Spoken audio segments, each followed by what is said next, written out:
Buat teman-temanku, yang baru gabung, bisa cek di playlist untuk mendapatkan novel judul baru, yang kalian belum dengar. Bab 1300, Kartu Item Baru. Penerjemah, Editor Terjemahan Endless Fantasy, Terjemahan Endless Fantasy. Zhao Yue. Sebelum ini, Duan Museng, Zhao Yue, Si Wuya, Zhu Honggong, Yuan Kecil, dan Keong adalah satu-satunya murid yang belum menyelesaikan masa magang mereka. Yuaner Kecil dan Keong telah memenuhi persyaratan untuk menyelesaikan magang mereka, tetapi Lu Zhou menolak mereka. Lu Zhou selalu berpikir Duan Museng akan menjadi murid berikutnya yang menyelesaikan masa magangnya. Meskipun Duan Museng lambat, dia telah menggabungkan benih kekosongan besar, esensi Qiluwu, dan energi korosif lilis. Peningkatannya selama durasi singkat ini juga luar biasa. Dia telah menyerap 5 atau 6 hati kehidupan baru-baru ini dan hanya selangkah lagi dari menumbuhkan daun ke-11-nya. Dia tidak mengharapkan Zhao Yue untuk mengalahkan Duan Museng untuk itu. Yu Sangrong tidak memenuhi persyaratan untuk menyelesaikan magangnya ketika dia menumbuhkan daun ke-11-nya. Dia hanya memenuhi persyaratan setelah dia memahami jalur pedang baru. Apakah sistem memiliki standar yang berbeda untuk semuanya? Jelas bahwa persyaratan Yu Sangrong lebih tinggi. Namun, dia telah menguasai Kam Disturbance ketika dia hanya memiliki 10 daun. Dari kelihatannya, 2 syarat harus dipenuhi agar murid-muridnya dapat menyelesaikan magang mereka. Pertama, kekuatan mereka harus berada di tahap berputar 1000 alam. Kedua, mereka harus memahami metode kultivasi yang unik. Yang pertama mudah diukur, tetapi yang kedua agak kabur. Magang lengkap. Ding. Muridmu, Zhao Yue, telah berhasil menyelesaikan masa magangnya. Ding. Murid akan memberikan lebih banyak hadiah untuk tuan mereka setelah meninggalkan tuan mereka dan memasuki dunia. Ding. Anda dihargai dengan kartu acak. Saat Anda menggunakan kartu ini, item langka akan diberikan secara acak kepada Anda. Petik 2. Ding. Setelah Zhao Yue menyelesaikan masa magangnya, dia dapat mendirikan sekte dan menerima murid. Jumlah murid maksimum, 3. Ding. Anda tidak akan lagi menerima poin prestasi untuk mengajar Zhao Yue. Lu Zhou melambaikan tangannya. Sebuah kartu transparan muncul di tangannya. Dia memilih untuk melewatkan rutinitasnya dan berkata, gunakan. Ding. Menggunakan kartu acak. Diperoleh, kartu pembalikan X10 yang ditingkatkan, kartu duplikasi X1. Lu Zhou akrab dengan kartu pembalikan yang ditingkatkan. Versi lanjutan dan ditingkatkan harus lebih kuat. Dia memiliki kehidupan bertahun-tahun sekarang sehingga dia tidak membutuhkan banyak kartu pembalikan. Namun demikian, mereka lebih baik daripada tidak sama sekali. Setelah menyingkirkan kartu pembalikan, dia melihat kartu duplikasi. Ding. Kartu duplikasi, dapat menduplikasi kartu item apapun. Efek dari kartu yang digandakan adalah 100% dari aslinya. Ada kemungkinan menggandakan efeknya. Lu Zhou mengangguk puas. Kartu itu sangat berguna. Jika dia menggandakan kartu sempurna dan memicu efek berlipat ganda, bukankah itu berarti dia akan tak terkalahkan selama 1 jam dengan tubuh Buddha emas berlapis 5? Ada juga kartu pengurangan canggih yang ditingkatkan. Apa jadinya jika efeknya berlipat ganda? Item, kartu blok kritis X120 pasif cermin Taiksu emas, kartu dekonstruksi X3, kartu penyembunyian X3. Poin prestasi yang tersisa, 282.760. Lu Zhou tidak menemukan kartu item yang cocok untuk diduplikasi. Dia tahu semakin jauh dia berkembang, semakin dia tidak bisa mengandalkan kartu item. Harga kartu pengurangan adalah 22.000 poin prestasi sekarang. Setiap kali dia membeli satu, itu akan meningkat 1.000 poin prestasi. 9 kartu akan membuatnya kehilangan 234.000 poin prestasi. 4 kartu sintesis berharga 80.000 poin prestasi. Dia akan membutuhkan 314.000 poin prestasi untuk mensintesis kartu pengurangan yang ditingkatkan tingkat lanjut. Petik 2, petik 2. Itu sangat mahal. Lu Zhou ingin mensintesis kartu ini karena perlu mendapatkan hati kehidupan yang cocok untuknya.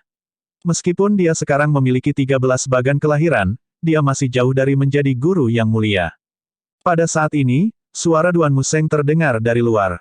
Tuan, yang mulia Tuan Qin telah kembali. Baiklah. Setelah mengumpulkan pikirannya, Lu Zhou meninggalkan aula yang telah disiapkan Ye Wei untuknya. Ketika Lu Zhou tiba di dekat platform awan, Qin Renyu melemparkan mayat Qin De ke tanah sebelum dia mengepalkan tangannya dan berkata, Saudara Lu, untungnya, Qin De tidak melakukan sesuatu yang tidak dapat diubah. Sangat disayangkan dia sudah mati jadi aku tidak bisa membuatnya meminta maaf padamu. Lu Zhou berkata, sebaiknya hal seperti ini tidak terjadi lagi. Saudara Lu, jangan khawatir, Qin Renyu meyakinkannya. Lu Zhou terbang menuju kereta terbang, dan orang-orang dari Evil Sky Pavilion mengikutinya. Pada saat ini, Qin Renyu bertanya, Saudara Lu, mengapa Anda tidak datang ke klan saya untuk berkunjung? Apa masalahnya? Lu Zhou bertanya, bingung. Dia tidak ingin membuang waktu untuk basa-basi yang tidak berarti. Qin Renyu menjawab, ketidakseimbangan telah memburuk. Wilayah Lotus Hijau tampak damai, tapi aku masih khawatir. Ini adalah ketidakseimbangan kelima dalam hampir 1000 tahun. Ketidakseimbangan kali ini adalah yang paling serius. Di masa lalu, Equalizer akan mengganggu. Namun, kali ini, Equalizer tidak muncul sama sekali. Lu Zhou memikirkan Lan Xie. Ketika Lan Xie membiarkan Halcyon Divine Bird membunuh Qin De, apakah dia tidak bersyafaat untuk Dewan Menara Putih? Secara alami, dia tidak bisa menanyakan pertanyaan ini. Dia bertanya, apakah kamu takut dengan Equalizer? Saya tidak takut. Namun, sulit untuk menolak Equalizer. 30.000 tahun yang lalu, ada seorang guru mulia yang brilian dari domain lain. Pada akhirnya, dia dibawa pergi tetapi Equalizer, jawab Qin Renyu. Seorang guru mulia yang brilian. Lu Zhou mengangkat alis. Itu benar. Sayangnya, saya belum pernah bertemu dengannya, aku hanya pernah mendengar tentang dia. Secara kebetulan, nama keluarganya adalah Lu juga, jelas Qin Renyu. Mata Luli langsung bersinar seperti matahari. Jika bukan karena perintah Lu Zhou sebelumnya, dia benar-benar ingin memberitahu Qin Renyu bahwa yang mulia guru yang brilian ada tepat di depannya. Namun demikian, dia hanya bisa mengangguk dan berkata, kamu benar. Dia benar-benar brilian. Kamu kenal dia? Qin Renyu bertanya. Yan Zhenluo tersenyum ketika dia berkata, Tuan Lu yang mulia adalah leluhurnya. Leluhur. Qin Renyu terkejut. Paviliun langit jahat benar-benar dipenuhi oleh para ahli tersembunyi. Pertama, ada ahli misterius yang membunuh Qin De, dan sekarang, ada keturunan dari yang mulia guru Lu yang brilian.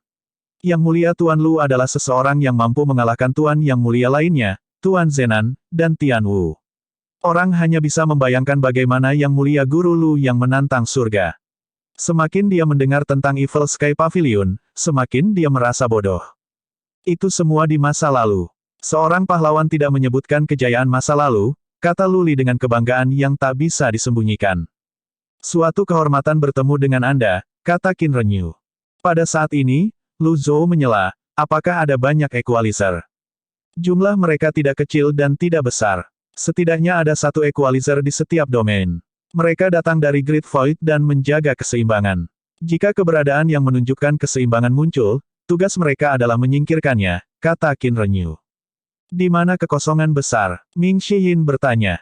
Qin Renyu menggelengkan kepalanya dan berkata, aku juga tidak tahu. Satu-satunya hal yang saya yakini adalah bahwa Great Void itu ada. Lu Zhou mengangguk sebelum dia berkata, aku punya sesuatu untuk diperhatikan hari ini. Mari kita bicara di lain hari.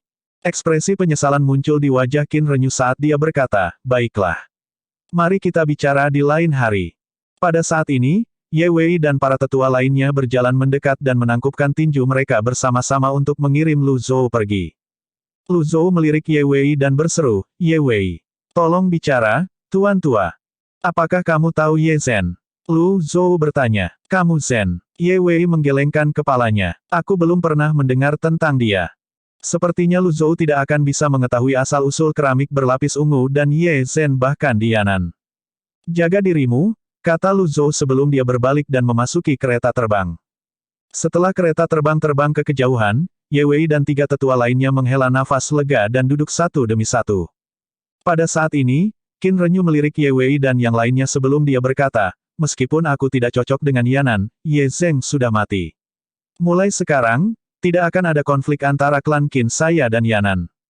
Ye Wei, tiga tetua, dan murid Yanan terdiam. Ini dianggap sangat bagus dan langka sehingga mereka tidak ditendang saat sedang down. Qin Renyu meninggalkan Yanan setelah itu, membawa mayat Qin De bersamanya. Kereta terbang melaju dengan kecepatan konstan di langit. Tuan Tua, meskipun masalah Yanan telah ditangani, jangan terburu-buru untuk kembali ke tanah tidak dikenal. Mengapa kamu tidak datang ke rumahku sebagai tamu? Zhao Yu bertanya. Rumah Anda, Xiangyang. Lu Zhou bertanya dengan rasa ingin tahu. Zhao Yu berkata, rumahku tidak berada di ibu kota. Namun, Jika ingin ke Xiangyang, kita bisa ke Xiangyang. Aku punya rumah besar di sana. Begitu suara Zhao Yu jatuh, sebuah pemberitahuan terdengar di benak Lu Zhou. Ding! Disembah oleh 105.050 orang. Hadiah, 105.050 poin prestasi. Bab 1301, aku akan membiarkanmu merasakan kekuatanku. Penerjemah, terjemahan fantasi tak berujung editor, terjemahan fantasi tak berujung. Lu Zhou tidak menyangka akan menerima begitu banyak poin prestasi. Ini harus menjadi poin paling pantas yang dia terima dari murid-muridnya sekaligus. Dengan poin prestasi ini, dia bisa mensintesis kartu pengurangan tingkat lanjut yang ditingkatkan. Pikiran Lu Zhou mulai mengembara. 10 benih lahir dari 10 pilar kehancuran. Secara kebetulan, ia memperoleh 10 benih. Pilar kehancuran di Yuzhong telah mengenali Ming Xiyin. Kultivasinya pasti akan meningkat pesat. Lu Zhou berpikir dia harus membawa murid-muridnya ke 9 pilar kehancuran yang tersisa untuk mencari pengakuan pilar. Namun, dia tidak bisa mengandalkan keberuntungan seperti dia di Yuzhong. Dia tidak takut pada Yang Mulia, tetapi orang-orang seperti Lord Zenan akan merepotkan untuk dihadapi. Setelah Lord Zenan mencabut dirinya sendiri, bahkan Tua Basi Cheng yang memiliki 20 bagan kelahiran bukanlah tandingannya. Yang terbaik baginya untuk belajar lebih banyak dan mendapatkan lebih banyak informasi sebelum melakukan apapun. Akhirnya, Lu Zhou berkata, baiklah, ayo pergi ke ibu kota. Zhao Yu sangat gembira. Terima kasih atas bantuan Anda, Pak Tua. Ming Xiyin mengerutkan kening. Kamu tidak punya motif tersembunyi, kan? Zhao Yu berkata dengan malu-malu, saya memiliki permintaan yang lancang. Kamu benar-benar tidak bisa mempercayai orang ini. Jika dia bersikap baik, dia licik atau mencuri. Guru, kita tidak bisa mempercayainya. Kenapa aku tidak membunuhnya untukmu? Kata Ming Xiyin. Lu Zhou menganggap permusuhan Ming Xiyin yang tampaknya tidak masuk akal terhadap Zhao Yu aneh. Ming Xiyin tidak pernah gegabah, kebalikan dari Duan Museng. Pada akhirnya, dia berkata, berhentilah main-main. Ming Xiyin hanya bisa menatap Zhao Yu dengan sedih. Zhao Yu berkata, saudara Ming Xi, jangan marah. Sejujurnya, ibuku telah menderita penyakit aneh dan terbaring di tempat tidur sepanjang tahun. Selama bertahun-tahun, penyakitnya semakin parah. Para dokter berkata bahwa kami membutuhkan teratai api, teratai salju, dan ginseng darah dari negeri tak dikenal untuk mengobati saya. Ketiga hal ini sangat berharga. Saya khawatir beberapa tikus akan mengingini mereka. Jika Pak Tua mengunjungi tempat tinggal saya yang sederhana, saya yakin penyakit ibu saya akan sembuh. Betulkah? Ming Xiyin memandang Zhao Yu dengan skeptis. Jika saya berbohong, saya akan mati tanpa kuburan dan anak saya tidak akan mati. Oke, sumpahmu cukup kejam. Saya percaya Anda, kata Ming Xiyin. Kereta terbang menyesuaikan arahnya dan perlahan terbang menuju Xiangyang, ibu kota Qin besar, melintasi pegunungan tinggi dan lautan awan. Lu Zhou bertanya, kamu dari keluarga kerajaan. Mengapa kamu takut pada tikus-tikus itu? Saya tidak takut membuat lelucon sendiri di depan Anda, Pak Tua. Keluarga kerajaan seperti ini. Semakin setia Anda, semakin kecil kemungkinan orang akan mempercayai Anda, kata Zhao Yu sambil menghela nafas. Saya punya informan. Namanya Jiang Aijian. Anda agak seperti dia. Jiang Aijian. Nama aslinya adalah Liu Chen. Dia pangeran ketiga dari Gritian. Dia satu-satunya yang selamat dari pembantaian lebih dari 1.000 orang yang terjadi karena perselisihan internal. Dia benar-benar menyebalkan, kata Ming Xiyin. Tidak apa-apa jika tidak ada yang membesarkan Jiang Aijian, namun, sekarang setelah Jiang Aijian disebutkan, Ming Xiyin merasa bahwa dia sangat merindukan Jiang Aijian. Setidaknya, Jiang Aijian lebih disukai daripada Zhao Yu. Ketika dia kembali, dia memutuskan untuk minum dengan Jiang Aijian. Lu Zhou tidak lagi bergabung dalam percakapan. Sebagai gantinya, dia menyibukkan diri dengan mensintesis kartu item. Dengan 100.000 poin prestasi, dia bisa mensintesis kartu pengurangan tingkat lanjut yang ditingkatkan. Poin prestasi, 387.810. Pada akhirnya, dia membeli 9 kartu pengurangan dan 4 kartu sintesis. Setelah semua itu, dia hanya tersisa dengan 73.810 poin prestasi yang tersisa. Lu Zhou merasakan sedikit antisipasi sebelum dia menggandakan kartu itu. Jika efeknya tidak bagus, dia hanya akan menyimpan poin merit dan membeli esensi binatang untuk meningkatkan Wizard. Lu Zhou mengeluarkan kartu duplikasi dan meletakkannya dengan kartu yang baru saja dia sintesis. Duplikat. Ding. Duplikasi berhasil. Lu Zhou menyaksikan kartu item tembus pandang yang indah di tangannya berkilauan sebelum berubah menjadi kartu reduksi canggih yang ditingkatkan. Itu persis sama dengan aslinya. Ada tangan besar di tengah kartu yang tampak seolah-olah akan menggali hati yang hidup. Bahkan pola di bagian belakang pun sama. Ding. Kartu pengurangan lanjutan yang digandakan. Efek baru diperoleh setelah duplikasi, ada kemungkinan menghancurkan 2 hati kehidupan terbaik target. Catatan, ini hanya berlaku untuk mereka yang lebih lemah dari orang suci. Lebih lemah dari orang suci. Lu Zhou mengangkat alis. Sebelum ini, tidak ada batasan untuk kartu tersebut. Menurut hukum kekekalan, semua energi memiliki sumber. Lalu, dari mana energinya berasal? Mungkinkah makhluk tertinggi diam-diam membantuku? Ketika dia berada di domain lotus emas, lawan yang dia hadapi memiliki kurang dari 8 daun. Pada saat itu, dengan basis kultivasinya, dia bahkan tidak akan mampu menahan bersin dari pembudidaya berputar 1000 alam. Selain itu, kartu serangan mematikan saat itu bahkan tidak bisa dibandingkan dengan serangan telapak tangan dari pembudidaya berputar 1000 alam. Makhluk tertinggi yang tersembunyi. Lu Zhou melihat sekeliling saat dia mengaktifkan kekuatan penglihatan, kekuatan pendengaran, dan kekuatan penciumannya pada saat yang bersamaan. Dengan kereta terbang di tengah, energi unik mengalir ke segala arah, mencakup 10.000 meter. Dengan ini, dia bisa melihat, mendengar, dan mencium semuanya. Terlepas dari beberapa burung yang mengepakkan sayapnya di langit, tidak ada gerakan abnormal. Semuanya tampak normal. Lu Zhou memotong kekuatan menulis surgawi. Dia menggelengkan kepalanya dan merasa bahwa dia terlalu banyak berpikir. Jika kekuatan dan sistemnya berasal dari makhluk tertinggi, lalu, seberapa kuat makhluk tertinggi itu? Ketika Lu Zhou memikirkan hal ini, dia teringat akan Kun di lautan tak berujung. Sekarang sistemnya telah ditingkatkan 2 kali, dia bertanya-tanya apakah dia akan mampu menangani Kun. Mungkin, dia harus mencobanya di masa depan. Jika dia mendapatkan jantung kehidupan Kun, itu pasti akan meningkatkan kultivasinya di luar imajinasi. Setelah beberapa saat, Lu Zhou diam-diam melafalkan mantra kekuatan penglihatan untuk mengamati Zhu Honggong. Hal pertama yang dilihat Lu Zhou adalah Zhu Honggong duduk malas di singgasana emas. Zai Hong, Kaisar Qing Agung, duduk di sebelahnya dengan posisi yang sama. Pejabat sipil dan militer di aula berdiri dengan hormat di samping. Zai Hong berkata sambil meraih tangan Zhu Honggong, "Adikku, aku sangat merindukanmu sampai mati. Saat Anda kembali, Anda segera menyelesaikan krisis Great King. Kamu benar-benar bintang keberuntungan Great King." Zhu Honggong tertawa. Ekspresi puas terlihat di wajahnya saat dia berkata, "Ini adalah hal yang mudah untuk menyelesaikan krisis. Setelah saya pergi, saya juga merindukan tempat ini. Saya merasa seolah-olah saya telah kembali ke rumah ketika saya kembali ke tempat ini. Benar-benar nyaman di sini." Zai Hong berkata, "Sekarang setelah kamu kembali, kamu tidak boleh pergi lagi." "Saya tidak akan pergi lagi," kata Zhu Honggong. "Itu keren. Aku sudah memerintahkan orang untuk membangun istana untukmu. Mulai sekarang, kita akan duduk sejajar dan memperlakukan satu sama lain sebagai saudara. Bagaimana menurut Anda? Bukankah itu tidak pantas?" Zai Hong berkata, "Bagaimana tidak pantas? Siapa yang berani menentang keputusan saya? Selain itu, Anda adalah dewa surgawi. Berapa banyak kontribusi yang telah Anda berikan untuk Great King dan orang-orangnya? Anda dihormati oleh jutaan orang." Zai Hong hampir saja menyerahkan tahta. "Setelah kamu pergi, adikku kehilangan makannya selama berhari-hari, dan dia tidak bisa tidur. Sekarang setelah Anda kembali, mengapa saya tidak mengatur agar Anda berdua menikah?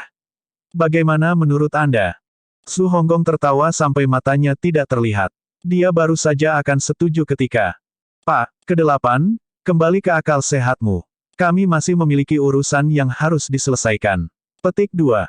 Suara itu terdengar dari kalangan pejabat sipil dan militer. Orang yang berbicara tidak lain adalah Zhao Hongfu yang datang ke wilayah Lotus Kuning bersama Zhu Honggong. "Siapa ini?" Zai Hong bertanya dengan bingung. "Nona Zhao adalah salah satu bawahan saya," kata Zhu Honggong. Zai Hong mengerutkan kening. Bagaimana mungkin seorang bawahan berbicara kepada Dewa Surgawi dengan cara seperti itu? Zhao Hongfu tidak senang dengan kata-kata Zhu Honggong. Dia berkata, "Tuan, ke-8, ini bukan yang kamu katakan sebelum kita datang." Zhu Honggong melambaikan tangannya dan berkata, "Kunci dia untuk saat ini. Ada yang salah dengan otak bawahanku." Dipahami. Zhao Hongfu. Petik 2, Zhao Hongfu benar-benar kagum dengan taktik perubahan wajah Zhu Honggong setelah mengalaminya. Dia memprotes, "Kakak Zhu, bukankah kita bersaudara? Bagaimana kamu bisa memperlakukanku seperti ini? Kenapa kamu berdiri di sana? Bawa dia pergi." Dia bahkan tidak bisa membedakan antara pria dan wanita, otaknya semakin kacau, kata Zhu Honggong sambil melambaikan lengan bajunya. Petik 2,2. Beberapa penjaga memasuki aula utama. Namun, para penjaga ini pada akhirnya adalah orang-orang yang lemah. Mereka mungkin ahli dalam bidang lotus kuning, tetapi di depan Zhao Hongfu, mereka bukan apa-apa. Zhao Hongfu berbalik dan menendang mereka dengan mudah. Setelah melihat ini, Zhao Hong mengerutkan kening. Dia memandang Zhu Honggong, meminta bantuannya. Zhu Honggong menunjuk Zhao Hongfu dan berkata, "Zhao Hongfu, apakah menurutmu aku penurut hanya karena aku tidak menunjukkan kekuatanku?" Zhu Honggong melepas jubah luarnya dan berjalan menuruni tangga. Zhao Hongfu mundur. "Aku memperingatkanmu. Jika kamu memukulku, aku akan mengadu pada Tuan Ketujuh. Silakan dan mengeluh. Aku tidak akan membungkuk ke levelnya. Jika saya benar-benar memukulnya, dia tidak akan bisa menahannya," kata Zhu Honggong sambil terus bergerak maju. Pintu utama aula utama ditutup dengan derit, dan pejabat sipil dan militer bergerak ke samping. Zhu Honggong berkata sambil tersenyum, "Mengapa Anda tidak membiarkan saya menikmati kebahagiaan selama beberapa hari? Bagaimanapun, kita sangat jauh, mereka tidak akan tahu." Petik 2. Zhao Hongfu berkata, "Ketidakseimbangannya sangat serius. Ada banyak binatang buas di tempat ini. Bagaimana jika..." Zhu Honggong meletakkan buku-buku jarinya dengan mengancam. Para penjaga memperhatikan dengan ama. "Tidak perlu takut atau khawatir. Jika langit runtuh, tuanku akan mengurusnya. Jika Anda tidak mendengarkan saya akan membiarkan Anda merasakan kekuatan saya." Zhu Honggong berkata sebelum dia melangkah maju dan mengeluarkan tinjunya. Gedebuk. Zhu Honggong tiba-tiba jatuh berlutut dan meluncur ke depan dalam posisi itu di lantai yang halus. Zhao Hongfu. Petik 2 tanda tanya petik 2. Zhao Hong dan yang lainnya. Petik 2 tanda tanya petik 2. Bab 1302, Rumah yang Bobrok.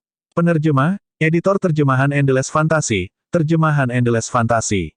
Aula itu benar-benar sunyi. Para penjaga, pejabat sipil dan militer, dan Kaisar Zhao Hong semuanya tercengang. Mereka pikir mereka melihat sesuatu sehingga mereka dengan cepat menggosok mata mereka sebelum mereka melihat lagi. Namun, mereka menemukan bahwa mata mereka tidak menipu mereka. Dewa surgawi yang mereka hormati benar-benar berlutut di tanah. Untuk sesaat, mereka tidak tahu bagaimana harus bereaksi. Senyum Zhu Honggong membeku di wajahnya begitu dia berlutut. Dia melihat ke arah pintu masuk. Halusinasi pendengaran. Zhu Honggong dengan kejam mencubit dirinya sendiri dan memutuskan bahwa dia memang berhalusinasi. Pasti karena trauma psikologis dari masa lalu. Dengan ini, dia pindah untuk berdiri. Sayangnya, sebelum dia bisa bangkit, sebuah suara yang dalam dan nyaring terdengar di telinganya. Berlutut. Mata Zhu Honggong melebar, dan dia mulai gemetar. Kemudian, dia berkata dengan keras, Master, aku hanya bercanda. Aku berjanji untuk menyelesaikan misiku." Zhu Honggong lagi peduli tentang martabatnya sebagai dewa surgawi. Dia kehilangan aura seseorang yang sejajar dengan kaisar. Petik 2, Zhao Hong adalah penguasa King Agung. Setelah melihat Zhu Honggong mengabaikan citranya, dia merasa sedikit malu. Namun demikian, dia tidak berani memiliki pendapat apapun juga tidak berani menyuarakannya. Zhao Hongfu menggaruk kepalanya dengan bingung saat dia berkata, "Tuan ke-8, kamu benar-benar lucu. Saya pikir Anda akan menangkap saya, tetapi ternyata itu hanya lelucon." Petik 2. Zhu Honggong tersenyum dan berkata, "Saya takut Nona Zhao tidak terbiasa dengan tempat baru ini, jadi saya memutuskan untuk mencairkan suasana." Setelah mendengar ini, Zhao Hongfu sangat tersentuh. Dia berkata, "Ternyata, Saudara Zhu masih yang paling baik bagiku. Tuan Ketujuh selalu begitu serius. Dia selalu belajar atau memberi saya misi. Ini terlalu melelahkan. Saya pernah ke tempat Mes Six sekali. Namun, dia sangat dingin sehingga tidak menyenangkan sama sekali. Nona ke-5 bahkan lebih menakutkan.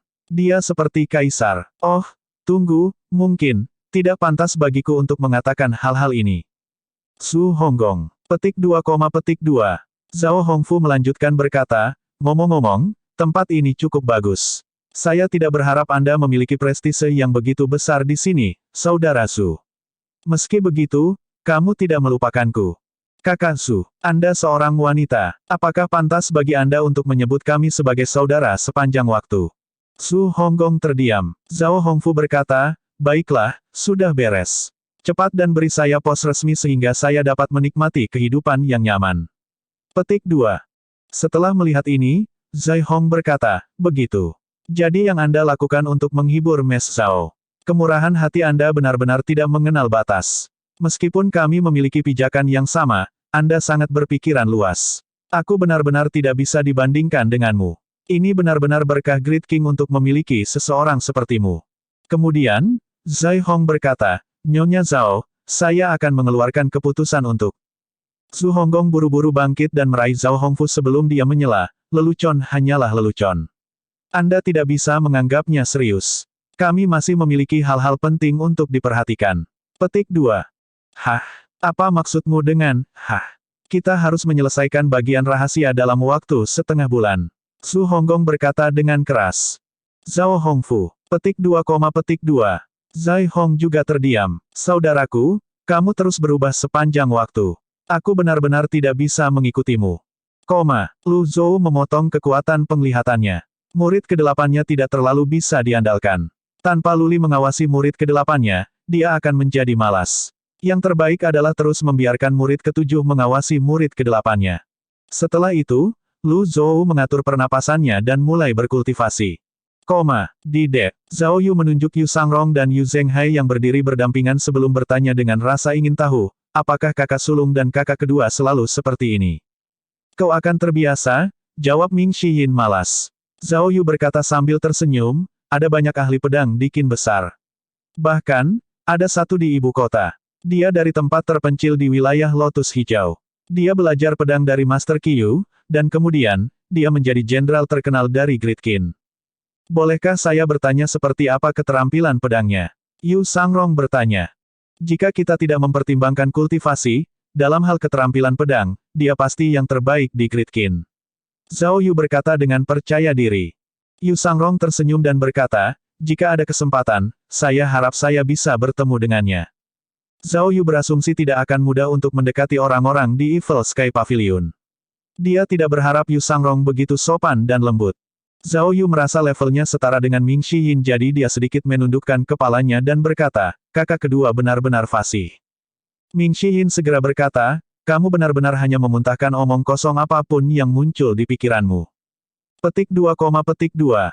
Pada saat ini, Yu Zhenghai bertanya, apakah ada ahli pedang?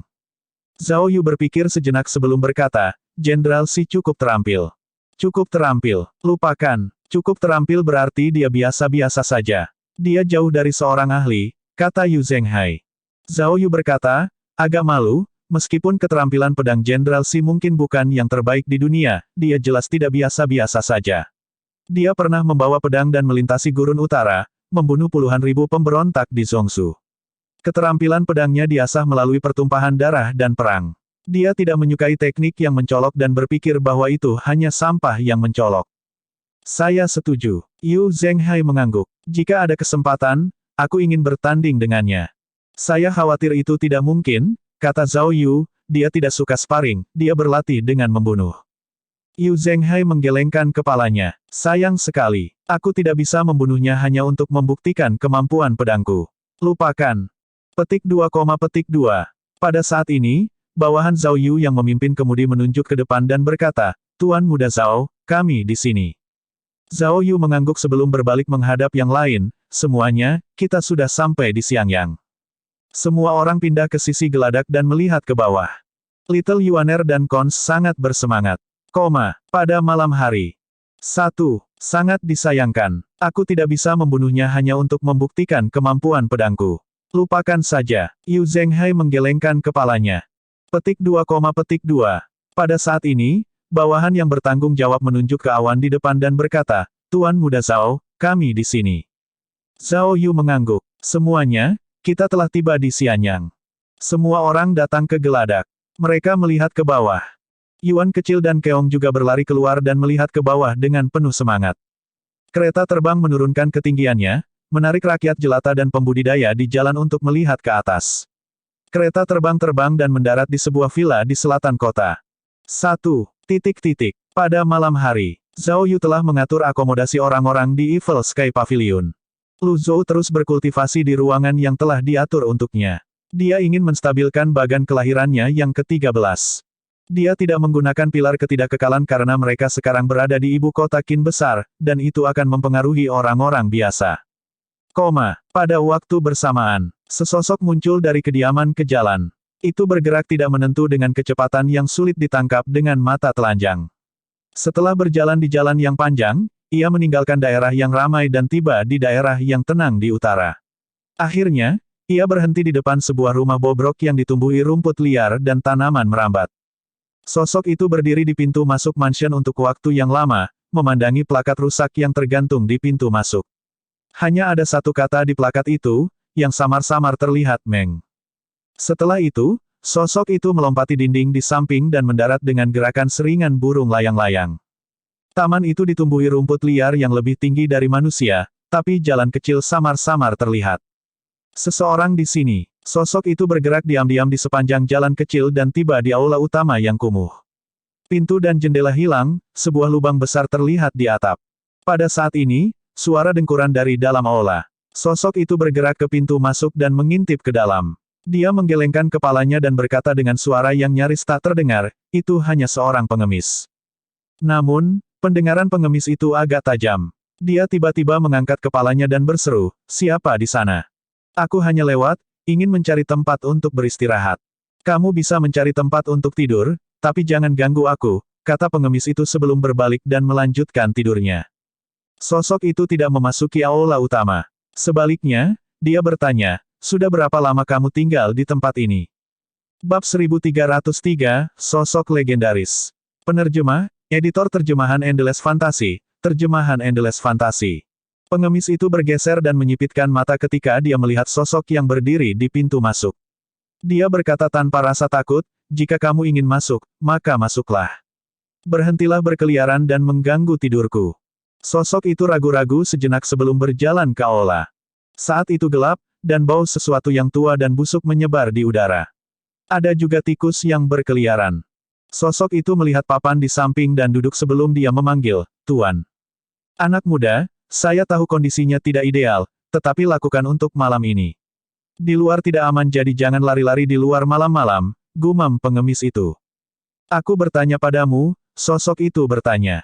"Pertanyaan apa?" Pengemis itu duduk, agak tidak sabar. Dia menggigil kedinginan dan buru-buru mengeluarkan batu api dari samping, menyalakan api kecil di anglo tua. Ketika akhirnya sedikit lebih hangat, dia mengangkat kepalanya untuk melihat orang di depannya. Karena kurangnya cahaya, dia tidak bisa melihat penampilan orang lain dengan jelas. "Saya ingat keluarga yang dulu tinggal di sini memiliki nama keluarga Meng," kata sosok itu. Ketertarikan pengemis tua itu terusik. Malam itu panjang, dan dia sudah cukup tidur.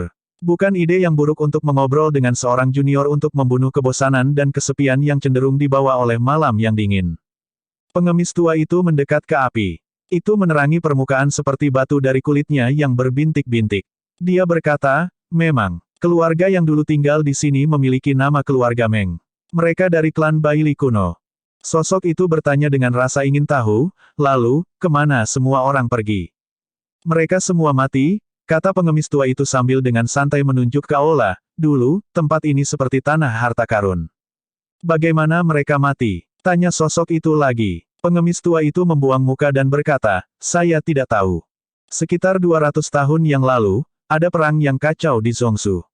Pada saat itu, Qin besar ingin menyatukan tanah. Pada saat itu, Meng Mingxi muncul entah dari mana dan menjadi Jenderal Great Qin. Dia memimpin pasukan dan mengalahkan Jin besar yang kuat dan membantai jutaan musuh di Gunung Xiao. Setelah itu, Qin besar berkuasa."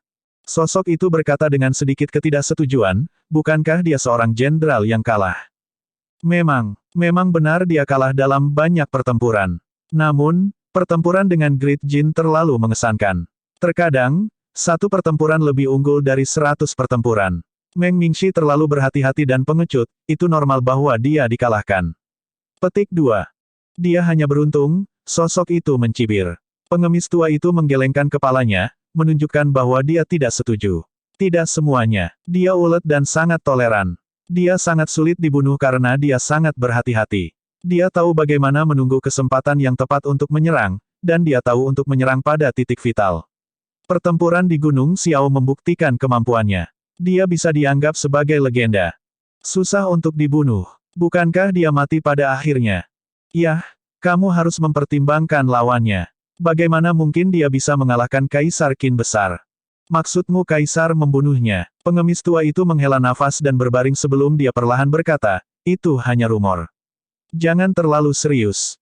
Pengemis tua, kamu benar-benar tidak sederhana, kata sosok itu sambil bangkit. Kemudian, tanpa peringatan apapun, dia menyerang. Tangannya bersinar saat dia meraih leher pengemis tua itu. Pengemis tua itu terkejut ketika dia diangkat dari tanah dengan lehernya. Matanya terbelalak ketakutan, dan seluruh tubuhnya gemetar saat melihat sepasang mata yang melonjak dengan niat membunuh. Setelah melihat ini, sosok itu mengendurkan cengkeramannya.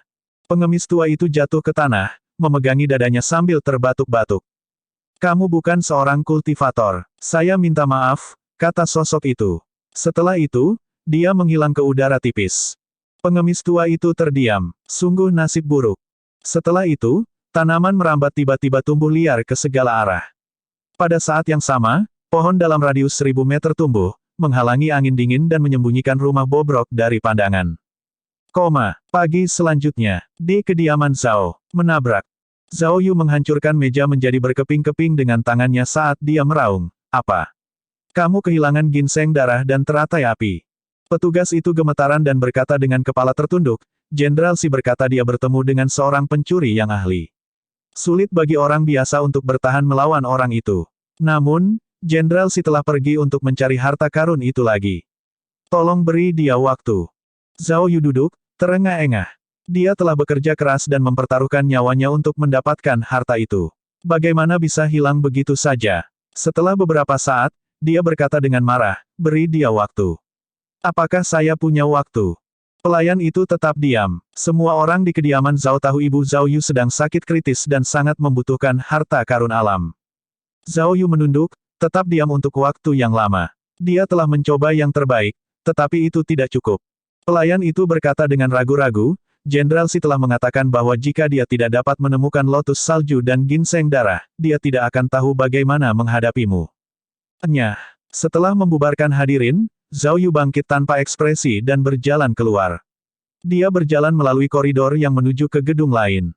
Ketika dia tiba di depan gedung tempat Lu Zhou tinggal, dia tidak ragu-ragu saat dia berlutut di luar pintu. Zhao Yu ada di sini untuk menghormati tuan tua. Dengan ini, Yu Zhenghai dan Yu Sangrong melintas, mendarat di atap. Zhao Yu. Yu Zhenghai mengangkat alis. Zhao Yu berkata dengan cemas, saya memiliki sesuatu yang penting untuk ditanyakan kepada Pak Tua. Saya harap Anda berdua akan membantu saya. Petik 2. Saat tuanku berkultivasi, tidak ada yang boleh mengganggunya, kata Yu Zhenghai. Bam! Zhao Yu bersujud berat tanpa mengerahkan energi vitalitasnya. Dia berkata, dengan jelas gelisah, saya kehilangan teratai salju dan ginseng darah. Aku harus menyelamatkan ibuku. Saya tidak punya pilihan lain selain datang ke Pak Tua untuk meminta bantuan lagi. Petik 2. Yu Zhenghai berkata, kamu tahu betapa pentingnya hal-hal itu, namun, kamu berani mempercayakannya kepada orang lain. Apa yang harus diberikan kepada Anda telah diberikan kepada Anda. Tidak mungkin bagi kami untuk memberi Anda lebih banyak. Jika semua orang menyukaimu, tidak peduli jika Evil Sky Pavilion memiliki banyak ginseng darah dan teratai salju, itu tetap tidak akan cukup. The Evil Sky Pavilion bukanlah aula amal. Kamu harus pergi. Petik 2, petik 2. Bam, bam. Zhao Yu bersujud 2 kali lagi dengan sekuat tenaga. Yu Zhenghai mengerutkan kening saat melihat ini. Zhao Yu adalah anggota keluarga kerajaan. Untuk berpikir, dia sangat kejam dengan dirinya sendiri. Pada saat ini, sesosok muncul di belakang Zhao Yu dan bertanya, bagaimana kamu kehilangannya? Zhao Yu berbalik dan melihat Ming Xiyin. Dia segera menceritakan apa yang terjadi. Orang dengan nama keluarga Si itu sangat pandai berakting, kata Ming Xiyin dengan santai setelah mendengarkan Zhao Yu. Zhao Yu tampak bingung. Dia mengabaikan rasa sakit di dahinya dan bertanya, Jenderal Si.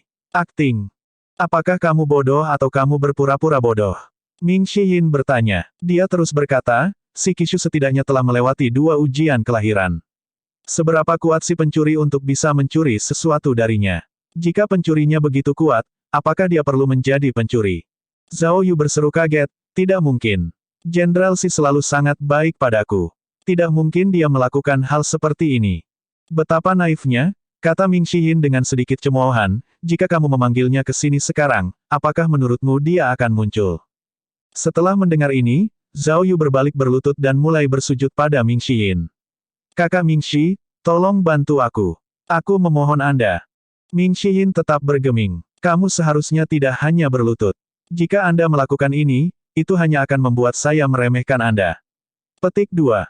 Aku, ekspresi yang bertentangan muncul di wajah Zhao Yu sebelum dia akhirnya bangkit. Saya tidak punya pilihan. Ming Xiyin berkata, jangan bilang aku tidak membantumu. Panggil si Qishu. Zhao Yu menggelengkan kepalanya. Jenderal Shi pergi mencari ginseng darah dan lotus salju lagi. Dia tidak akan kembali secepat ini. Ming Xiyin melangkah maju dan meraih kerah Zhao Yu sebelum dia berkata perlahan, aku memperingatkanmu. Anda lebih baik mendengarkan saya. Kalau tidak, tidak ada yang bisa membantu Anda. Petik 2. Zhao Yu ketakutan oleh tatapan Ming Xiyin. Sejak pertama kali mereka bertemu, Ming Xiyin telah memusuhi dia. Dia telah bertanya kepada Ming Xiyin tentang hal itu, tetapi dia tidak mendapatkan jawaban. Dia selalu merasa itu hanya salah paham. Namun, pada saat ini, dia benar-benar takut pada Ming Xiyin. Yu Zhenghai dan Yu Sangrong saling bertukar pandang. Mereka sangat akrab dengan temperamen Ming Xiyin. Ming Xiyin tidak mudah marah dan sangat pandai menangani emosinya. Terlebih lagi, Ming Xiyin selalu memiliki rasa kesopanan saat berurusan dengan berbagai hal. Namun, pada saat ini, Ming Xiyin tampaknya telah berubah menjadi orang yang berbeda. Saat ini, jangan kurang ajar. Setelah mendengar suara Lu Zhou, Ming Xiyin akhirnya menyadari bahwa dia telah kehilangan kendali. Dia melonggarkan cengkeramannya pada Zhao Yu. Zhao Yu langsung jatuh lemas ke tanah. Berderak. Lu Zhou muncul dari ruangan dengan tangan di punggungnya. Bab 1304, apakah dia lebih baik dari Tuo Basicheng? Penerjemah, editor terjemahan Endless Fantasy, terjemahan Endless Fantasy. Ming Xiyin membungkuk dan berkata, maafkan saya, Tuan. Saya kehilangan ketenangan untuk sesaat. Petik 2. Lu Zhou melirik Ming Xiyin sebelum dia mengalihkan pandangannya ke dahi berdarah Zhao Yu. Dia berkata, ginseng darah dan lotus salju sangat berharga, tetapi kamu benar-benar mempercayakannya kepada orang lain.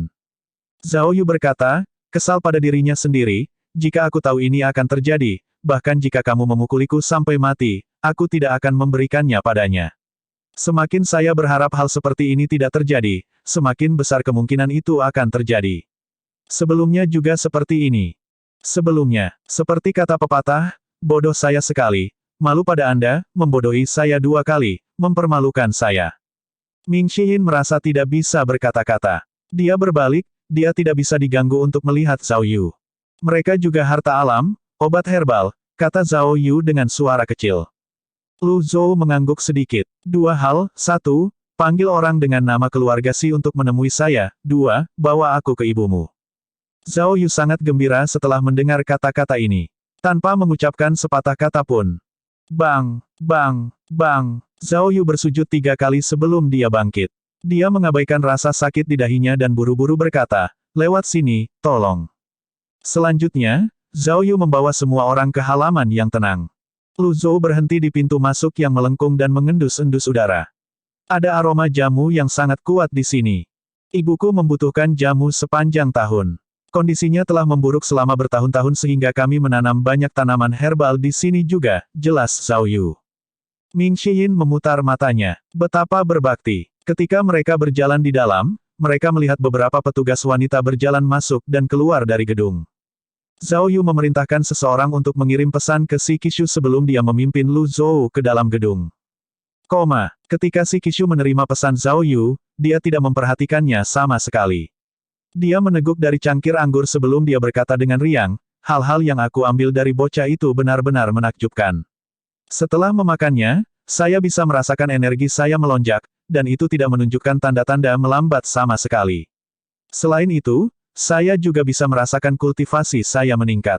Orang yang duduk di sebelah si Qishu adalah Xian Gao, seseorang yang diperlakukan seperti saudara oleh si Qishu.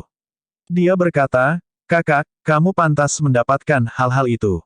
Ngomong-ngomong, apa yang akan kamu lakukan sekarang karena bocah itu ingin melihatmu? Petik 2. Si Qishu berkata dengan acuh, hanya karena dia ingin melihat, apakah aku harus menemuinya.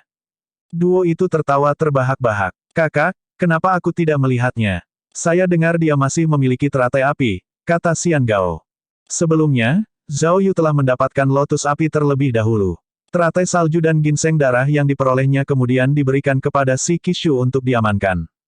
Si Qishu mengangguk. Pergi. Namun, dia masih seorang duke yang gelarnya secara pribadi diberikan oleh Kaisar Gridkin. Jangan pergi terlalu jauh. Jangan khawatir. Dengan itu, si Qishu mengangguk dan berkata, pergi. Namun, dia masih seorang duke yang dianugerahkan secara pribadi oleh Kaisar Qin. Jangan pergi terlalu jauh. Jangan khawatir. Dengan itu, Xian Gao melintas dan menuju ke kediaman Zhao. Di kediaman Zhao, Lu Zhou memandangi wanita yang tidak sadarkan diri itu sebelum dia memeriksa denyut nadinya dengan 2 jari. Sebuah ide samar muncul di benak Lu Zhou setelah kekuatan sucinya mengalir melalui 8 meridian luar biasa wanita itu. Setelah dia menarik tangannya, dia melihat ke arah Zhao Yu, yang memasang ekspresi penuh harap di wajahnya, dan bertanya, apakah kamu yakin ramuan obat itu digunakan untuk mengobati orang? Zhao Yu mengangguk. Kemudian, dia bertanya dengan cemas, Tuan Tua, apakah ada yang salah dengan ramuan obat? Lu Zhou tidak mengatakan apa-apa. Sebagai gantinya, dia mengeluarkan cermin emas Taiksu dan diam-diam menggunakan kartu penyembunyian sebelum menyinari cermin pada wanita di tempat tidur. Ketika cahaya menyinari ibunya, Zhao Yu melihat gas hitam keluar dari tubuh ibunya. Matanya terbelalak kaget. Bagaimana ini mungkin? Lu Zhou berbalik dan menyorotkan cermin ke tanaman herbal di atas meja. Demikian pula, ramuan obat juga memancarkan gas hitam. Bagaimana ini mungkin? Ini diresepkan oleh Dr. Zhong. Para pelayan mengikuti perintah saya dengan ketat, kata Zhao Yu sambil terus menggelengkan kepalanya. Lu Zhou berkata, cermin ini dapat membedakan kebenaran, tetapi tidak dapat mengungkapkan hati orang. Zhao Yu merasa pikirannya kosong. Jika dia tidak bisa memahami implikasi dari kata-kata Lu Zhou, maka dia akan sangat bodoh selain menyelamatkan. Bukannya dia tidak pernah meragukan orang-orang di sekitarnya. Dia telah mengubah petugas di kediaman berkali-kali dan bahkan secara pribadi merekrut mereka. Lu Zhou meletakkan cermin Taiksu emas sebelum dia berkata, kamu tidak perlu ginseng darah, teratai salju, atau teratai api untuk merawatnya. Zhao Yu sadar kembali dan bertanya, benarkah? Ketika Yang Mulia Master Fan datang untuk melihat ibu saya, bahkan dia berkata bahwa dia membutuhkan ginseng darah dan rempah-rempah lainnya. Penggemar Tuan Yang Mulia, bukan hanya Tuan Fan Yang Mulia, tetapi Jenderal Xi, Jenderal Bai, dan tabib kekaisaran di istana mengatakan hal yang sama.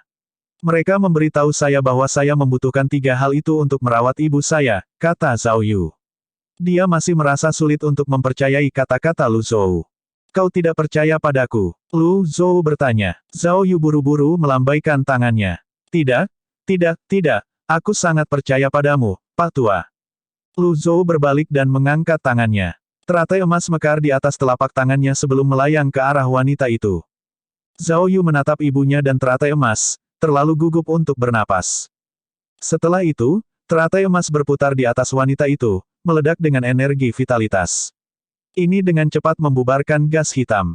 Tiba-tiba, suara pertempuran terdengar dari luar. Di luar gedung, 2 sosok saling bertukar telapak tangan. Kamu siapa? Saya ingin melihat Tuan Muda Zhao, kata Xian Gao sambil menatap Ming Xiyin. Ming Xiyin menatap orang di depannya sejenak sebelum dia berkata, kamu adalah pria si Qishu. Beraninya kau memanggil adikku dengan namanya. Nyah. Xian Gao berkata sebelum meluncurkan segel telapak tangan. Ming Xiyin mengangkat astrolabenya dan memblokir segel palem hijau. Dia berkata, si Qishu harus datang ke sini sendiri. Jika bukan karena Tuan Muda Zhao, apakah Anda pikir Anda masih hidup? Xian Gao bertanya. Pada saat ini, Zhao Yu berlari keluar, melambaikan tangannya sambil berkata, ini salah paham. Sebuah kesalahpahaman. Berhenti berkelahi. Xian Gao berkata, Tuan Muda Zhao, kakak laki-laki mengirim saya ke sini setelah menerima pesan Anda. Saya tidak berharap Anda memiliki tamu di sini. Saya minta maaf atas ketidaksopanan saya. Zhao Yu berkata, dia seorang teman. Mengapa Jenderal Xi tidak ada di sini? Jenderal Xi meminta saya untuk menyampaikan pesan. Dia telah menemukan petunjuk. Namun, dia membutuhkan teratai api untuk memancing pencuri keluar. Jadi, Xian Gao terdiam dengan penuh arti. Zhao Yu mengerutkan kening. Teratai api. Tuan Muda Zhao, Jangan khawatir. Kami hanya menggunakannya sebagai umpan. Dengan kakak dan saya bergerak, kami pasti akan menangkap pencuri itu, kata Xian Gao. Bagaimana kamu tahu aku memiliki teratai api? Petik 2, petik 2.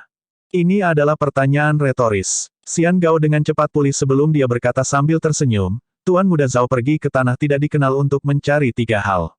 Tidak mungkin bagi Anda untuk kembali jika Anda hanya mendapatkan 2 hal. Petik 2. Ming Shihin menggelengkan kepalanya dan berkata sambil menghela nafas, sungguh keterampilan akting yang buruk dan alasan yang buruk. Xian Gao berkata, sedikit marah, Tuan Muda Zhao, percaya atau tidak, ginseng darah dan teratai salju hampir berada dalam genggaman Jenderal Xi. Ekspresi Zhao Yu berubah serius saat dia berkata, katakan pada Jenderal Xi untuk datang dan menemuiku. Apakah kamu bercanda, Tuan Muda Zhao? Xian Gao sedikit terkejut. Xian Gao, aku akan mengatakannya sekali lagi. Beritahu Jenderal Xi untuk datang dan menemuiku, kata Zhao Yu. Xian Gao mengutuk dalam hatinya. Secara lahiriah, dia berkata, dimengerti. Saya akan kembali dan menyampaikan pesan Tuan Muda Zhao. Sebelum Xian Gao berbalik untuk pergi, dia melirik Ming Shihin dan tersenyum dingin. Tepat ketika dia hendak berbalik, dia mendengar suara gemuruh. Berhenti. Hah? Xian Gao merasa kedinginan menjalari tulang punggungnya. Ketika dia berbalik untuk melihat, dia melihat segel tangan Fin Mong yang tingginya puluhan kaki melesat ke arahnya dengan kecepatan kilat. Bam! Segel tangan biksu iblis mendarat di Xian Gao. Dia terkejut. Dia merasa seolah-olah semua kekuatan di tubuhnya ditekan. Bam! Segel tangan biksu iblis terus menekan Xian Gao ke bawah. Xian Gao berkata dengan gigi terkatup, kamu berani. Sebelum Xian Gao bisa menyelesaikan kata-katanya, segel tangan biksu Fin menutup di sekelilingnya. Retakan, retakan, retakan, ding, menghancurkan satu bagan kelahiran. Hadiah, 1.500 poin prestasi. Petik 2. Ding, menghancurkan satu bagan kelahiran. Hadiah, 1.500 poin prestasi. Petik 2. Ding, menghancurkan satu bagan kelahiran. Hadiah, 1.500 poin prestasi. Petik 2. Ding, menghancurkan satu bagan kelahiran. Hadiah, 1.500 poin prestasi. Petik 2. Ding, menghancurkan satu bagan kelahiran. Hadiah, 1.500 poin prestasi. Petik 2. Ding, menghancurkan satu bagan kelahiran. Hadiah, 1.500 poin prestasi. Petik 2. Ding, menghancurkan satu bagan kelahiran. Hadiah, 1.500 poin prestasi. Petik 2. Ding, menghancurkan satu bagan kelahiran. Hadiah, 1.500 poin prestasi. Petik 2. Ding, menghancurkan satu bagan kelahiran. Hadiah, 1.500 poin prestasi. Petik 2. Dengan ini, Xian Gao berubah dari memiliki 9 bagan kelahiran menjadi 0 bagan kelahiran. Dia mendongak ketika rasa takut mencengkeram hatinya dengan erat. Ketika dia sedikit memiringkan kepalanya, dia melihat Lu Zhou berdiri dengan tenang di halaman. Petik 2, petik 2. Zhao Yu juga terkejut dengan adegan ini. Dia bertanya, Tuan Tua, kak kenapa? Kak kamu, dia adalah anak buah Jenderal Xi, kamu tidak bisa membunuhnya. Lu Zhou melambaikan tangannya tanpa ekspresi. Bam! Segel tangan biksu iblis mengencang untuk terakhir kalinya di sekitar Xian Gao. Pada saat yang sama, Lu Zhou bertanya, apakah dia lebih baik dari Tuo Basicheng? Makna Lu Zhou jelas, dia bahkan bisa membunuh Tuo Basicheng, seorang guru mulia, apakah dia perlu menyisihkan seseorang seperti Xian Gao untuk seseorang seperti si Qixu? Retakan, ding, membunuh satu sasaran. Hadiah, 2.000 poin prestasi. Bonus domain, 1.000 poin prestasi. Bab 1305, Kekuatan Peledak Tuan Ri. Penerjemah, Editor Terjemahan Endless Fantasy, Terjemahan Endless Fantasy. Seseorang seperti Xian Gao jelas bukan tandingan Lu Zhou. Dia bahkan tidak perlu menggunakan energi surgawinya. Selain itu, dia juga tidak ingin membuat tempat ini menjadi puing-puing. Seperti itu, bahkan tanpa Divine Power, Fin Mong's Hand Cell telah meninggalkan lubang besar berbentuk tangan di halaman. Ketika Xian Gao hampir mati, dia akhirnya menyadari bahwa Zhao Yu telah menemukan seorang ahli untuk membantunya. Sayangnya, sudah terlambat. Lu Zhou melambaikan tangannya, dan sesuatu terbang keluar dari saku Xian Gao. Itu melayang di udara di depan mata semua orang. Benda itu adalah ginseng darah. Tepatnya, itu hanya sepertiga dari ginseng darah. Petik 2, petik 2. Mata Zhao Yu membelalak kaget sebelum ekspresi tak sedap dipandang muncul di wajahnya. Xian Gao adalah tangan kanan Jenderal Xi. Ini, pasti ada kesalahan. Ini tidak mungkin benar, pasti ada kesalahpahaman di suatu tempat. Ming Xiyin berbalik dan menamparkan Zhao Yu. Zhao Yu tersandung ketakutan. Dia tidak menyangka Ming Xiyin telah memperkirakan reaksinya dan bergerak maju untuk menendangnya.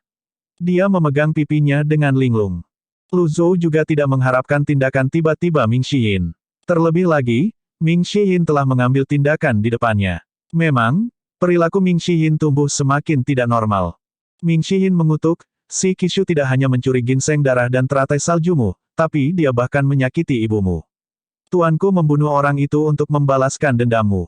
Tidak apa-apa jika kamu tidak bersyukur, tetapi mengapa kamu masih merengek? Petik 2, petik 2.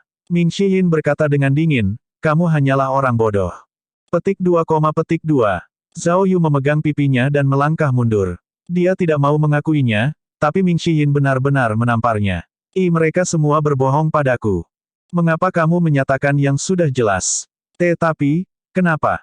Kamu harus bertanya pada orang si itu, kata Ming Xiyin. Pada saat ini, Lu Zhou memanggil, Old keempat.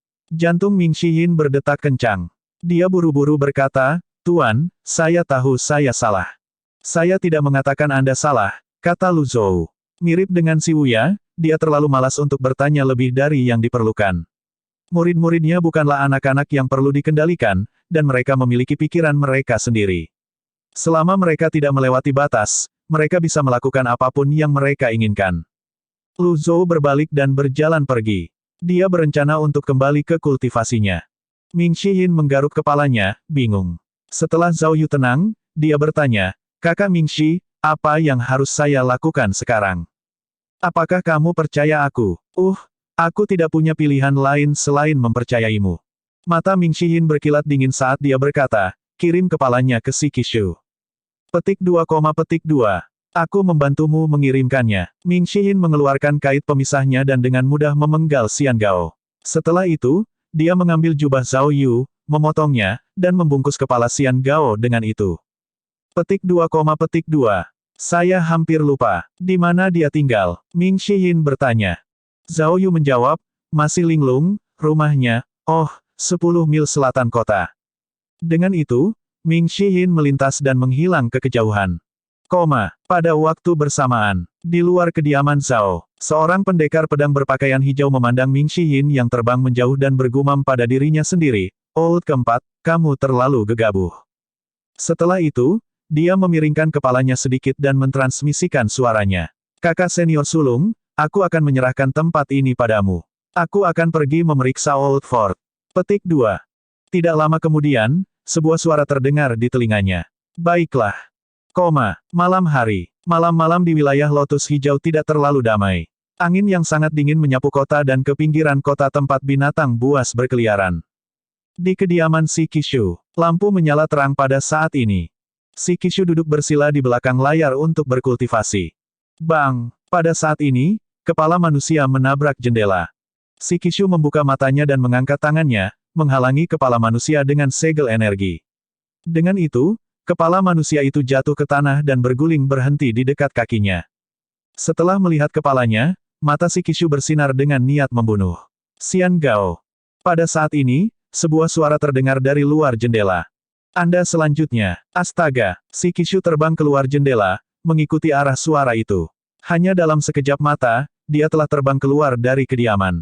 Dia melihat sosok terbang di ketinggian rendah dan berkata dengan suara rendah, Tikus, mari kita lihat di mana kamu bisa lari. Si Qishu terbang dengan kecepatan tinggi, mengejar sosok itu. Setelah beberapa saat, dia tiba-tiba berhenti. Kau mencoba memancingku ke dalam jebakan. Kamu terlalu tidak berpengalaman. Petik 2. Orang yang dia kejar berbalik dan mengutuk, pengecut. Si Qishu mengerutkan kening saat dia menghancurkan jimat. Kemudian, dia membalas, pernahkah kamu melihat seorang pengecut mengejar seseorang? Bukankah aku melihatmu sekarang? Petik 2, petik 2. Si Qishu telah bertempur di medan perang selama bertahun-tahun, bagaimana dia bisa marah hanya dengan beberapa kata? Dia bertanya, siapa kamu? Seseorang yang ingin membunuhmu. Hanya kamu sendiri. Kamu akan mati di sini. Sosok itu mendarat sebelum menamparkan tangannya ke tanah. Bang! Tanaman merambat tumbuh dengan cepat. Shikishu berseru kaget, teknik yang mempercepat pertumbuhan. Kamu siapa? Sosok itu tidak menanggapi Shikishu. Sosok itu mendarat di tanah dan menamparkan telapak tangannya di tanah. Dia mengendalikan tanaman merambat dan menggunakannya untuk menyerang Shikishu. Astaga, astaga, astaga. Shikishu menghindar bola-balik di antara tanaman merambat. Pada saat ini, cahaya dingin melintas saat dia mengeluarkan astrolabenya. Bang! Astrolabe berkembang 1000 kali, memotong tanaman merambat. Anak muda, kamu terlalu tidak berpengalaman. Shikishu berkata sebelum tiba-tiba melemparkan astrolabe keluar. 12 bagan kelahiran muncul di astrolabe saat terbang keluar. Itu terus berkembang, mencakup radius 100 meter sebelum jatuh. Pada saat yang sama, kekuatan 12 bagan kelahiran melesat. Ledakan. Shikishu mendarat di tanah. Ketika astrolabe menghilang, sebuah lubang dangkal bisa terlihat di tanah. Bertentangan dengan harapan Shikishu, dia tidak melihat mayat. Dia mengerutkan kening saat dia berjalan ke depan. Dengan setiap langkah yang dia ambil, dia akan merasakan sekelilingnya untuk perubahan. Ketika dia berada sepertiga dari jaraknya dari lubang. Bang! Sebuah sosok melesat keluar dari tanah. Sesuatu berkilauan dingin di tangannya saat dia mengenai titik vital Shikishu. Bang! Bang! Bang! Bang! Bang! Sosok itu melepaskan serangkaian serangan. Kecepatan, metode, dan waktunya bisa dibilang sempurna. Nyah! Shikishu melepaskan ledakan energi, mencoba yang terbaik untuk mendorong lawannya menjauh. Sosok itu terbalik di udara dan mendarat di tanah, memegang senjata yang terlihat seperti kail. Shikishu berkata dengan ekspresi gelap, saya tidak memiliki permusuhan dengan Anda. Mengapa Anda menargetkan saya dan laki-laki saya? Petik 2. Tidak ada permusuhan. Sosok itu tertawa. Meski hanya tertawa kecil, Shikishu bisa dengan jelas merasakan penghinaan dan permusuhan yang terkandung di dalamnya. Dia mengerutkan kening ketika dia berkata, katakan padaku namamu. Nama belakangku Ri. Itu benar, Bestart. Aku kakekmu. Ah, tidak, bagaimana bisa orang bodoh sepertimu menjadi cucuku? Api kemarahan melonjak di hati Shikishu. Dengan statusnya saat ini, kapan dia pernah berulang kali dihina seperti ini? Astaga! Shikishu menyerbu ke arah Ming Shiyin. Ming Shiyin berbalik ke udara. Hanya dengan lambaian tangannya, puluhan ribu pohon tumbuh, membentuk hutan kecil. Shikishu mengeluarkan astrolabenya lagi dan memperluasnya 10.000 kali. Dia akan menggunakan taktik yang sama seperti sebelumnya ketika Ming Shiyin menembak ke arahnya, menargetkan grafik kelahiran di astrolabenya. Pada saat ini, Ming Shiyin memancarkan niat membunuh yang mengerikan. Shikishu mencibir. Kau mengirim dirimu padaku. Mati. Astrolabe tiba-tiba menembakkan seberkas cahaya dan mengirim Ming Shiyin terbang. Bang! Ming Shiyin memegang kait pemisah di depannya. Dia mengeluarkan erangan teredam saat lengannya mati rasa. Dia dengan cepat menghilang ke dalam hutan. Shikishu meletakkan astrolabenya dan mendarat di tanah, merasakan perubahan di sekitarnya. Saat dia bergerak maju, dia berkata dengan mengejek, kamu ingin membunuhku dengan basis kultivasi yang begitu rendah. Aku telah membunuh lebih banyak orang daripada kamu makan nasi. Hutan itu sunyi senyap. Cahaya bulan memancarkan cahaya keperakannya ke hutan. Shikishu mengangkat tangannya dan meraih Bluewood. Energi vitalitasnya melonjak membentuk pedang energi yang dengan cepat menghancurkan Bluewood di tangannya.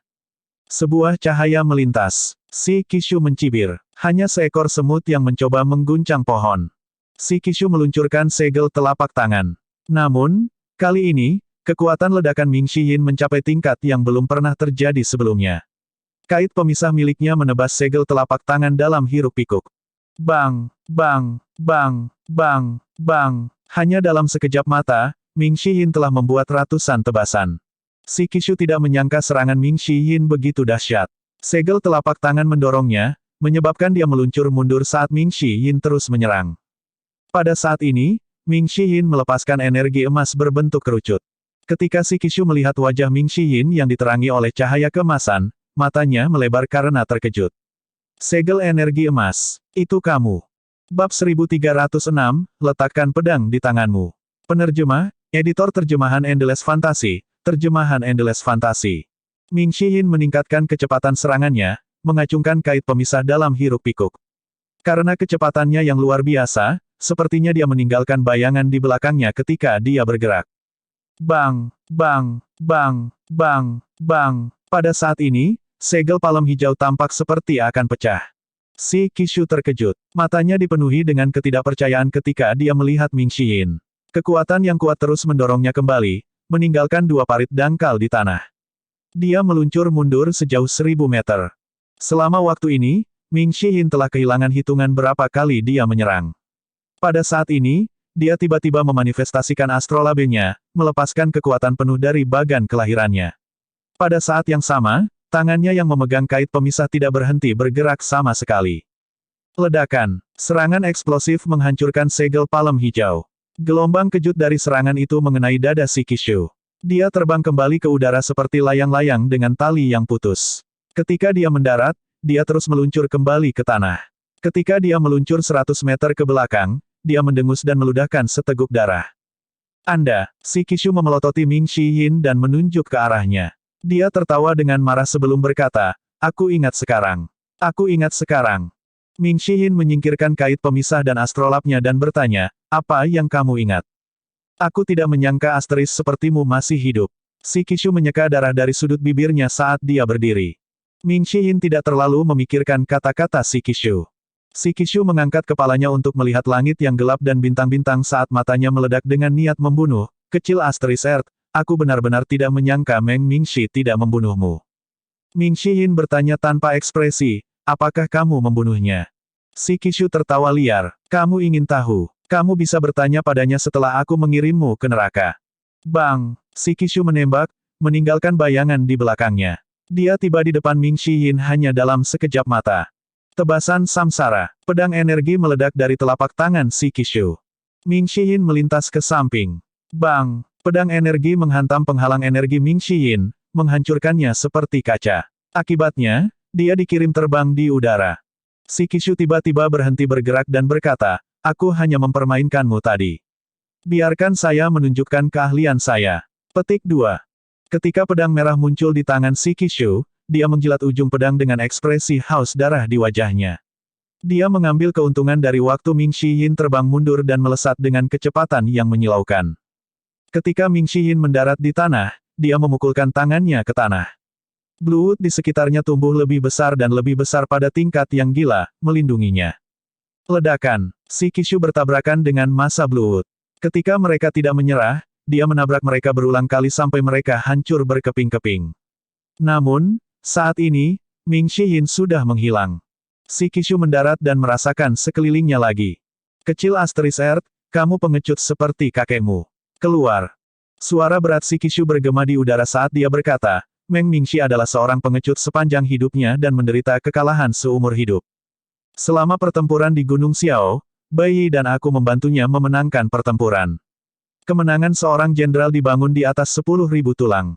Setelah dia berhasil, dia ingin membunuhku dan Bai Yi. Saya tidur di antara orang mati, bagaimana saya bisa mati dengan mudah? Mengapa dia dipuji sebagai dewa perang sementara aku dihina oleh orang lain selama beberapa generasi? Petik 2. Setelah jeda, si Qishu meraung, keluar. Pada saat ini, ada gerakan di bawah kaki si Qishu. Ming Xiyin melesat dari tanah di belakang si Qishu. Kait pemisah meledak dengan ribuan kait energi. Si Qishu berputar dan meluncurkan pedang energinya. Ledakan, ledakan, ledakan, ledakan, ledakan. Sekali lagi, si Qishu didorong mundur oleh Ming Xiyin. Namun, dia telah belajar dari kesalahannya, dia tidak akan membuat kesalahan yang sama dua kali. Dia menghentakkan kakinya dengan keras dan memanifestasikan avatarnya. Avatar itu meluas dengan cepat hingga tingginya lebih dari 1000 kaki. Aku sedang menunggumu untuk mewujudkan avatarmu. Ming Xiyin berkata sebelum dia memanifestasikan avatarnya juga. Berdengung, ekspresi si Qishu menjadi gelap saat dia meludahkan, hanya 6 bagan kelahiran. Siapa yang memberitahumu bahwa ketinggian avatar menentukan jumlah bagan kelahiran? Ming Xiyin berkata sebelum avatarnya tersapu secara horizontal. Bang! Avatar si Qishu dikirim terbang kembali. Pertarungan antara dua avatar seperti pertempuran paling sengit dan paling primitif. 7 bagan kelahiran, bukan 10. Si Qishu berkata dengan gigi terkatup. Bang! Si Qishu tampak terkejut ketika dia dikirim terbang oleh energi ledakan. Kecepatan seperti itu. Kekuatan ledakan seperti itu. Apakah dia seorang pembunuh? Assassin tidak pernah bertarung langsung. Pembunuh berpengalaman sabar dan seringkali mampu menantang mereka yang memiliki basis kultivasi yang lebih tinggi. Darah dan kisi-kishu melonjak hebat di tubuhnya. Dia buru-buru menarik avatarnya sebelum dia jatuh ke tanah. Ming Shiyin berkata, bukankah aku mengatakan bahwa kamu akan mati di sini hari ini? Setelah jeda, dia menambahkan, kematian Meng Mingxi bukan urusanku. Saya hanya berpikir Anda harus mati. Petik 2. Si Kishu yang terbaring tak bergerak di tanah menarik napas dalam-dalam. Dia menutup matanya. Ketika dia membuka matanya lagi, dia tiba-tiba berdiri seperti zombie. Kemudian, dia dengan cepat mengetuk beberapa titik akupuntur di tubuhnya sebelum dia tertawa dan berkata, kecil. Anda benar-benar menyakiti saya dengan 10 bagan kelahiran Anda. Petik 2. Ming Shiyin mengerutkan kening. Energi ledakan seharusnya melukai si Kishu dengan parah. Kegigihan si Kishu telah melebihi harapannya. Aku selalu berpikir Meng Mingxi akan melempar sepertimu untuk memberi makan anjing. Saya tidak berharap Anda berakhir di domain Lotus Emas. Setelah bertahun-tahun, apakah ini semua yang telah Anda pelajari? Sungguh mengecewakan, si Kishu berkata dengan muram. Kemudian, dia menambahkan dengan percaya diri, apakah tidak ada yang memberitahu Anda bahwa ada kesenjangan yang tidak dapat diatasi antara percobaan kelahiran pertama dan percobaan kelahiran kedua? Astrolabe si Kishu muncul lagi. Pedang energi berputar di permukaannya dengan cepat. Si Kishu tidak hanya memiliki 12 grafik kelahiran, tetapi dia juga telah lulus ujian kelahiran kedua.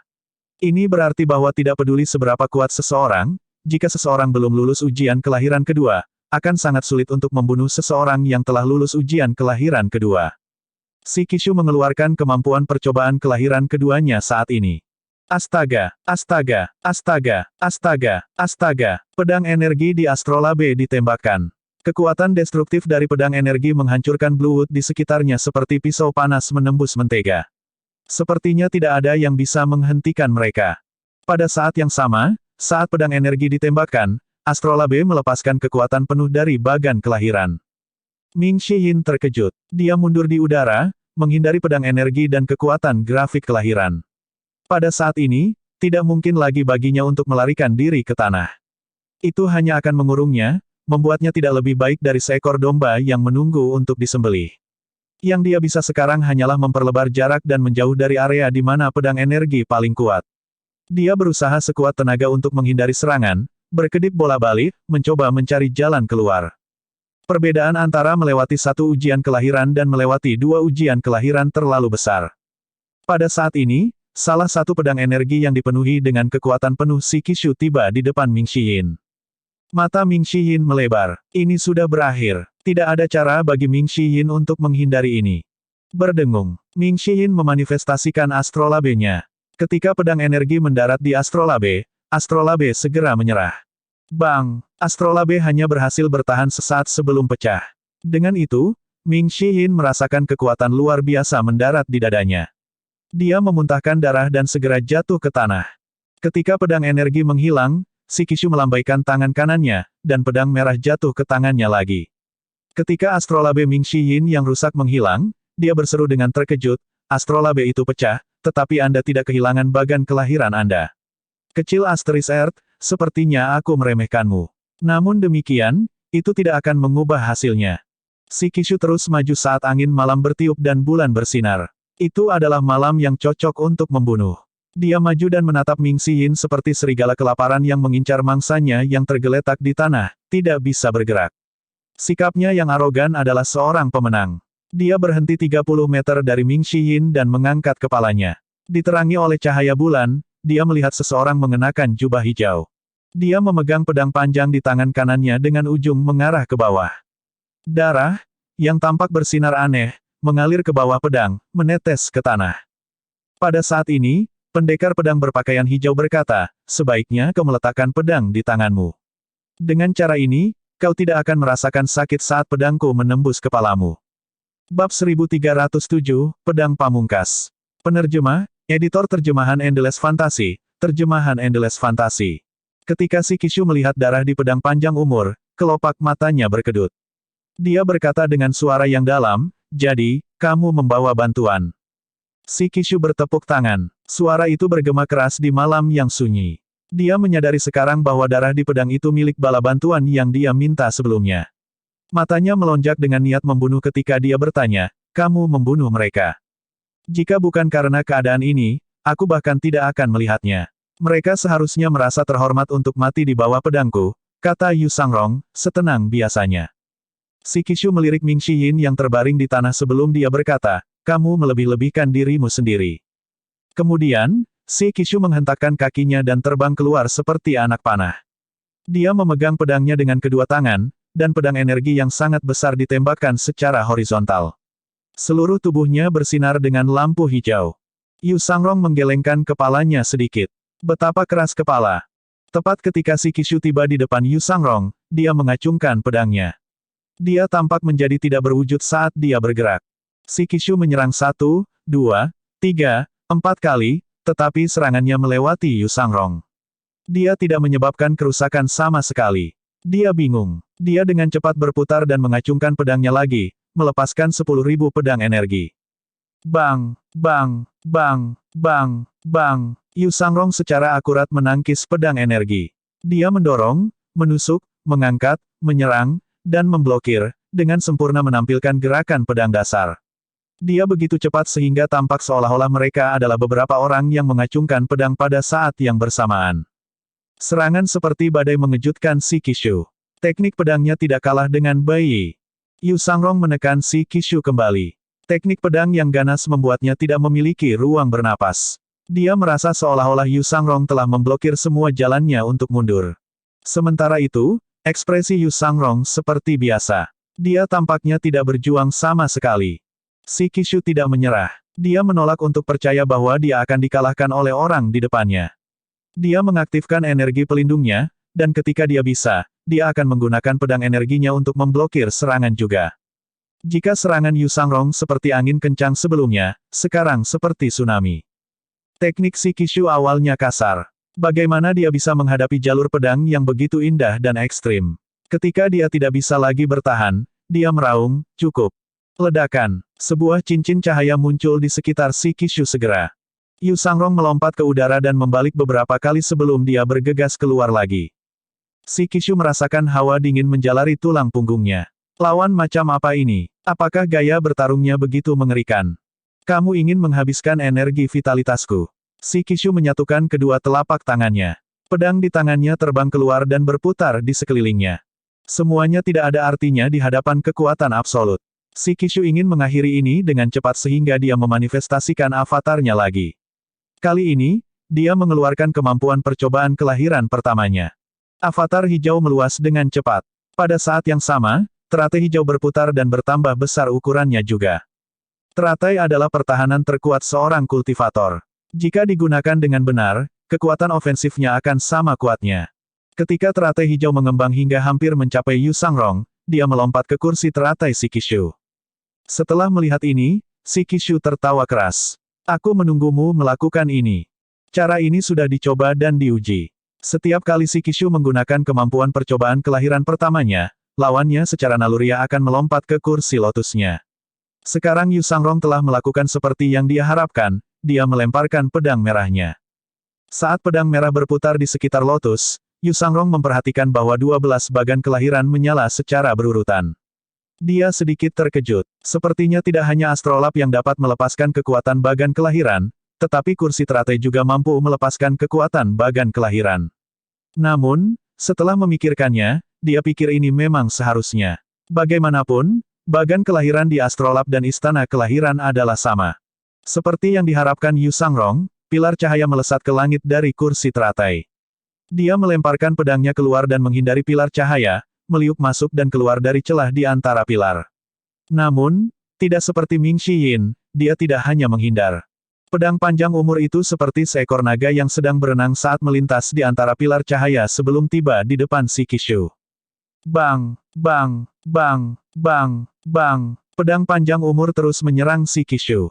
Teknik gerakan si Qixu sedikit lebih rendah. Setelah melakukan beberapa serangan berturut-turut, dia tidak punya pilihan selain terbang mundur. Dia melepaskan teknik agungnya dan melesat sejauh 1000 meter, membawa teratainya bersamanya. Pilar cahaya terus melesat ke langit setelah kehilangan targetnya. Yu Sangrong melayang di udara dan menyatukan kedua telapak tangannya, mengendalikan pedang panjang umur dari jarak yang sangat jauh.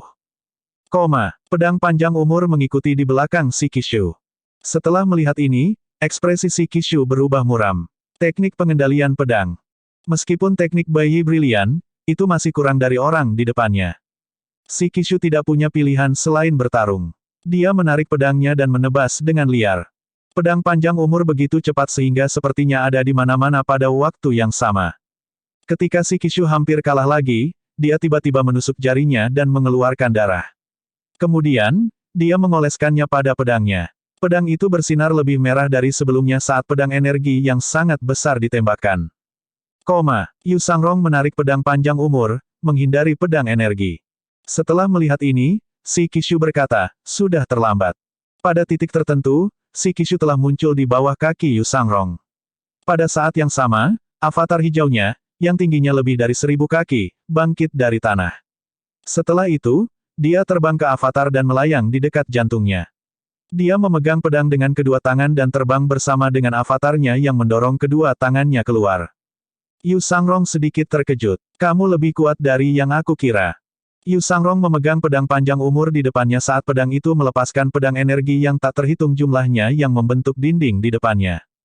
Bang! Pedang energi dan pedang energi bertabrakan dan berjuang melawan satu sama lain dengan kekuatan yang tampaknya mampu meratakan gunung dan menjungkir balikan sungai.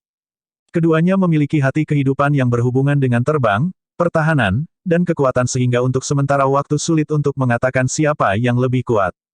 Pada saat ini, Shikishu tersenyum dingin sambil menatap Yu Sangrong. Dia tertawa ketika dia berkata, sudah siap. Saatnya mengirimmu ke neraka. Tawa gila Shikishu terdengar menggelegar, membuat orang-orang merinding. Pedang dan pedang berjuang melawan satu sama lain saat energi emas dan energi hijau bentrok. Melalui energinya, Yu Sangrong melihat mata Shikishu berubah menjadi merah secara tidak normal saat darah mengalir dari lengannya, dan rambutnya tumbuh lebih panjang. Berderak, pedang panjang umur mulai menekuk. Pedang Yu Sangrong adalah hidupnya, dia adalah pedang, dan pedang itu adalah dia. Oleh karena itu, dia buru-buru menarik pedang panjang umur dan membiarkan pedang energi mendarat padanya. Pada saat ini, avatar wawasan 100 kesengsaraan tiba-tiba muncul di atas Shikishu. Itu memegang pedang dengan kedua tangan dan menjatuhkannya dengan sekuat tenaga. Bang! Kekuatan luar biasa membebani Shikishu dan avatar hijaunya. Pada saat yang sama, pedang energi yang menembaki Yu Sangrong jatuh dan menebas pinggangnya. Sabuknya terpotong menjadi dua, menyebabkan jubah hijaunya berkibar-kibar tertiup angin. Shikishu berbalik dan menatap avatar emas itu. Avatar wawasan 100 kesengsaraan. Avatar wawasan 100 kesengsaraan memegang daun emas di tangannya dan menikamnya ke bawah seperti pedang. Bang! Gelombang kejut berdesir di langit. Bang! Bang! Bang! Avatar emas itu terus menusuk tanpa henti. Shikishu menggertakkan giginya. Matanya bersinar merah saat dia berteriak, hancurkan. Shikishu, bersama dengan avatarnya, berputar 180 derajat sebelum dia melepaskan pedang energi sepanjang 1000 kaki ke langit. Yu Sangrong melintas dan terbang ke avatarnya. Dia tidak menghindari serangan Shikishu. Sebaliknya, dia menyatukan kedua telapak tangannya. Ledakan. Yu Sangrong menangkap pedang energi besar di antara telapak tangannya. Namun, Shikishu tertawa. Mari kita lihat bagaimana kamu akan menghindari ini. Pedang energi tumbuh lagi. Pada saat yang sama, darah segar mengalir dari lengan Shikishu keluar seperti jaring laba-laba, menjalin jaring yang tak terhindarkan. Bagan kelahiran hebat, Yu Sangrong menarik avatarnya. Jaring yang tak terhindarkan memancarkan energi aneh. Pada saat ini, Shikishu tampak seperti kehilangan akal sehatnya. Dia meraung, cekik dia sampai mati. Astaga, astaga, astaga, Yu Sangrong melihat sekeliling. Dia bisa merasakan bahaya dari jaring yang tak terhindarkan. Halo emas. Yu Sangrong mengulurkan tangan dan memegang lingkaran emas di tangannya. Lingkaran emas tiba-tiba mengembang 100 kali lipat, menahan jaring. Avatar wawasan 11 daun 100 kesengsaraan. Shikishu tercengang. Kemudian, dia tertawa gila lagi. Tidak heran kamu bisa melawanku begitu lama. Sangat disayangkan bahwa Anda tidak memiliki bagan kelahiran. Anda tidak akan bisa menang. Petik 2. Shikishu tampak pamer saat ia memanifestasikan astrolabennya dan mengarahkannya ke Yu Sangrong yang dikelilingi oleh jaring. Mengapa pedang iblis membutuhkan bagan kelahiran? Yu Sangrong berkata ketika avatarnya muncul di depannya. Pada saat yang sama, pedang panjang umur terbang ke tangan avatar saat pedang energi muncul di sekitarnya dan mulai tumbuh hingga panjangnya 1000 kaki. Avatar itu menjatuhkan pedang pada Shikishu. Bang! Si Kishu terkejut. Dia hanya bisa mengangkat astrolabenya untuk memblokir serangan itu. Setelah itu, avatar wawasan 100 kesengsaraan emas menghilang, dan pedang panjang umur terbang kembali ke tangan Yu Sangrong. Si Kishu telah belajar dari kesalahannya dan menjaga jarak dari Yu Sangrong. Dia mengangkat astrolabenya, menembakkan beberapa pilar cahaya ke arah Yu Sangrong. Suara mendesing, suara mendesing, suara mendesing. Lingkaran emas di tangan Yu Sangrong tumbuh beberapa ukuran lagi. Saat tumbuh, jaring merah aneh itu menegang, tampak seolah-olah akan segera pecah. Pada saat yang sama, Yu Sangrong mengendalikan pedang panjang umur untuk melayang di depannya sebelum meluncurkan jutaan pedang energi untuk membentuk dinding di depannya untuk memblokir pilar cahaya. Bang, bang, bang. Ketika pilar cahaya terakhir menghilang, pedang panjang umur terbang kembali ke tangan Yu Sangrong. Namun, si Kishu tidak terlihat saat ini. Yu Sangrong memegang lingkaran emas dan terbang ke depan. Pada saat ini, tawa dingin terdengar dari belakangnya sebelum dia mendengar satu kata. Pamitan. Bab 1308, Gerakan Pembunuhan Pedang Iblis. Yu Sangrong dengan paksa membalikkan tubuhnya dan melihat si Kishu bergegas ke arahnya dengan pedang besar dan pedang energi di tangannya. Tidak peduli bagaimana orang melihatnya, ini jelas merupakan langkah pembunuhan terkuat si Kishu. Esensi darah, kartu truf, kekuatan bagan kelahiran hebat, teknik, dan bahkan mungkin pil terlarang semuanya digunakan dalam gerakan ini. Yu Sangrong mengangkat lingkaran emas dan menghadap pedang besar itu. Bang! Ketika pedang energi mendarat di lingkaran emas, itu meledak dengan energi hijau keemasan yang beriak ke sekitarnya. Si Kishu terkejut ketika dia melihat bahwa lingkaran emas itu berhasil menahan pedang energinya. Dia menjadi semakin marah. Semua ki primalnya di lautan ki dantiannya melonjak ke bawah lengannya ke tangannya, memperbesar pedang energi sebelum dia terus menekannya ke lingkaran emas Yu Sangrong. Dia bertekad untuk menggunakan kekuatan pantul untuk membelah lingkaran emas menjadi dua. Kekuatan si Kishu telah melampaui harapan Yu Sangrong. Sebuah pertanyaan muncul di benaknya saat ini, apakah benar-benar mustahil untuk mengalahkan orang yang telah melewati dua ujian kelahiran ini? Dia menggelengkan kepalanya. Dia percaya bahwa tidak ada lawan di dunia ini yang tidak bisa dikalahkan. Selama bertahun-tahun, Yu Sangrong telah menguji kekuatan dan kemampuan 11 daunnya berkali-kali. Ketika dia pertama kali menumbuhkan daun ke-11, dia telah membunuh Su Heng, salah satu anak buah Duan Xihua. Pada saat itu, kekuatannya sebanding dengan 5 bagan kelahiran. Setelah dia menstabilkan basis kultivasinya, dia terus menyerap hati kehidupan, tetapi ketinggian avatarnya adalah seseorang dengan 6 bagan kelahiran. Setiap kali seorang kultivator mengaktifkan bagan kelahiran, ketinggian avatarnya akan meningkat.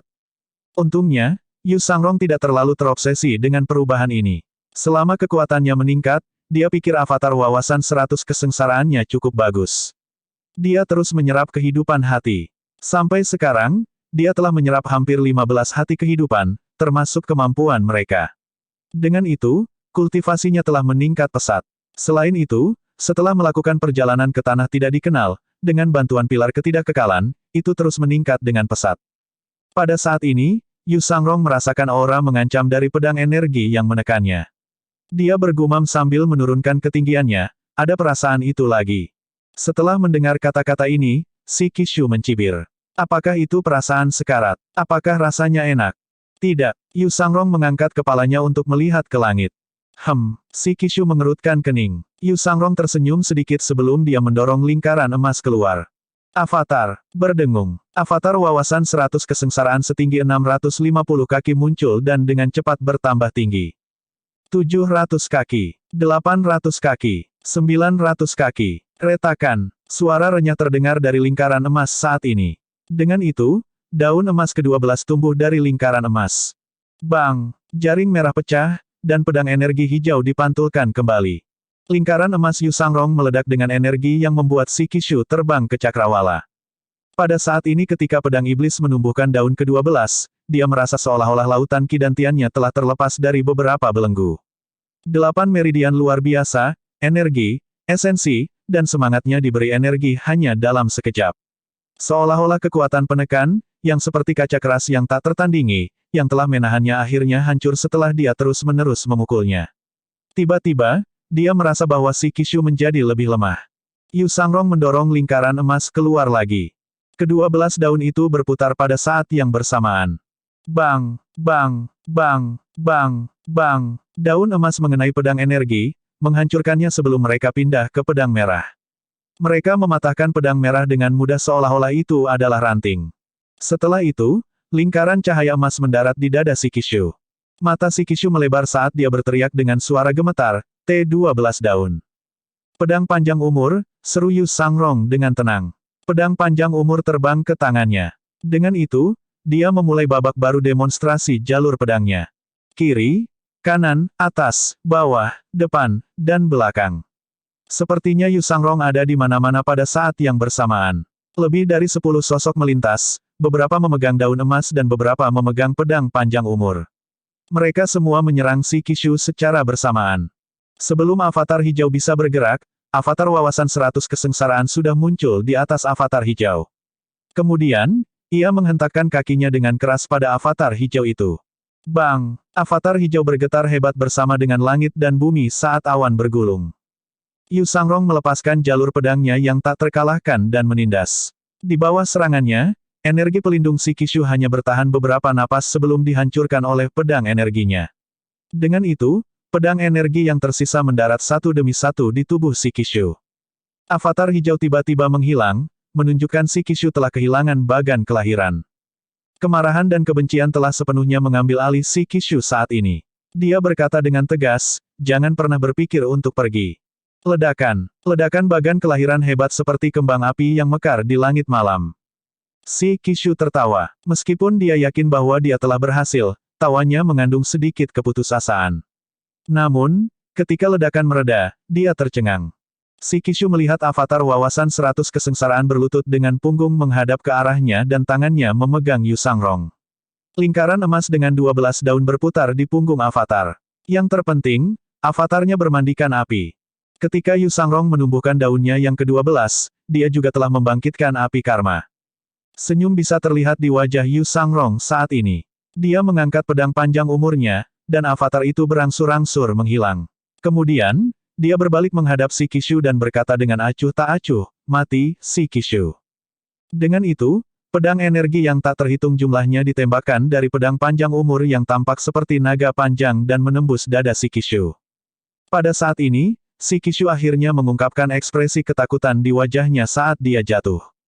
Dia melihat ke langit yang dipenuhi dengan pedang energi yang tampak seperti naga yang menerkamnya, dan keputusasaan menguasainya dan melahap keinginannya untuk melawan. Ledakan. Shikishu jatuh ke tanah. Pertempuran berakhir. Pedang energi dan energi hijau menghilang, dan pedang merah tua yang patah tergeletak dengan tenang di tanah.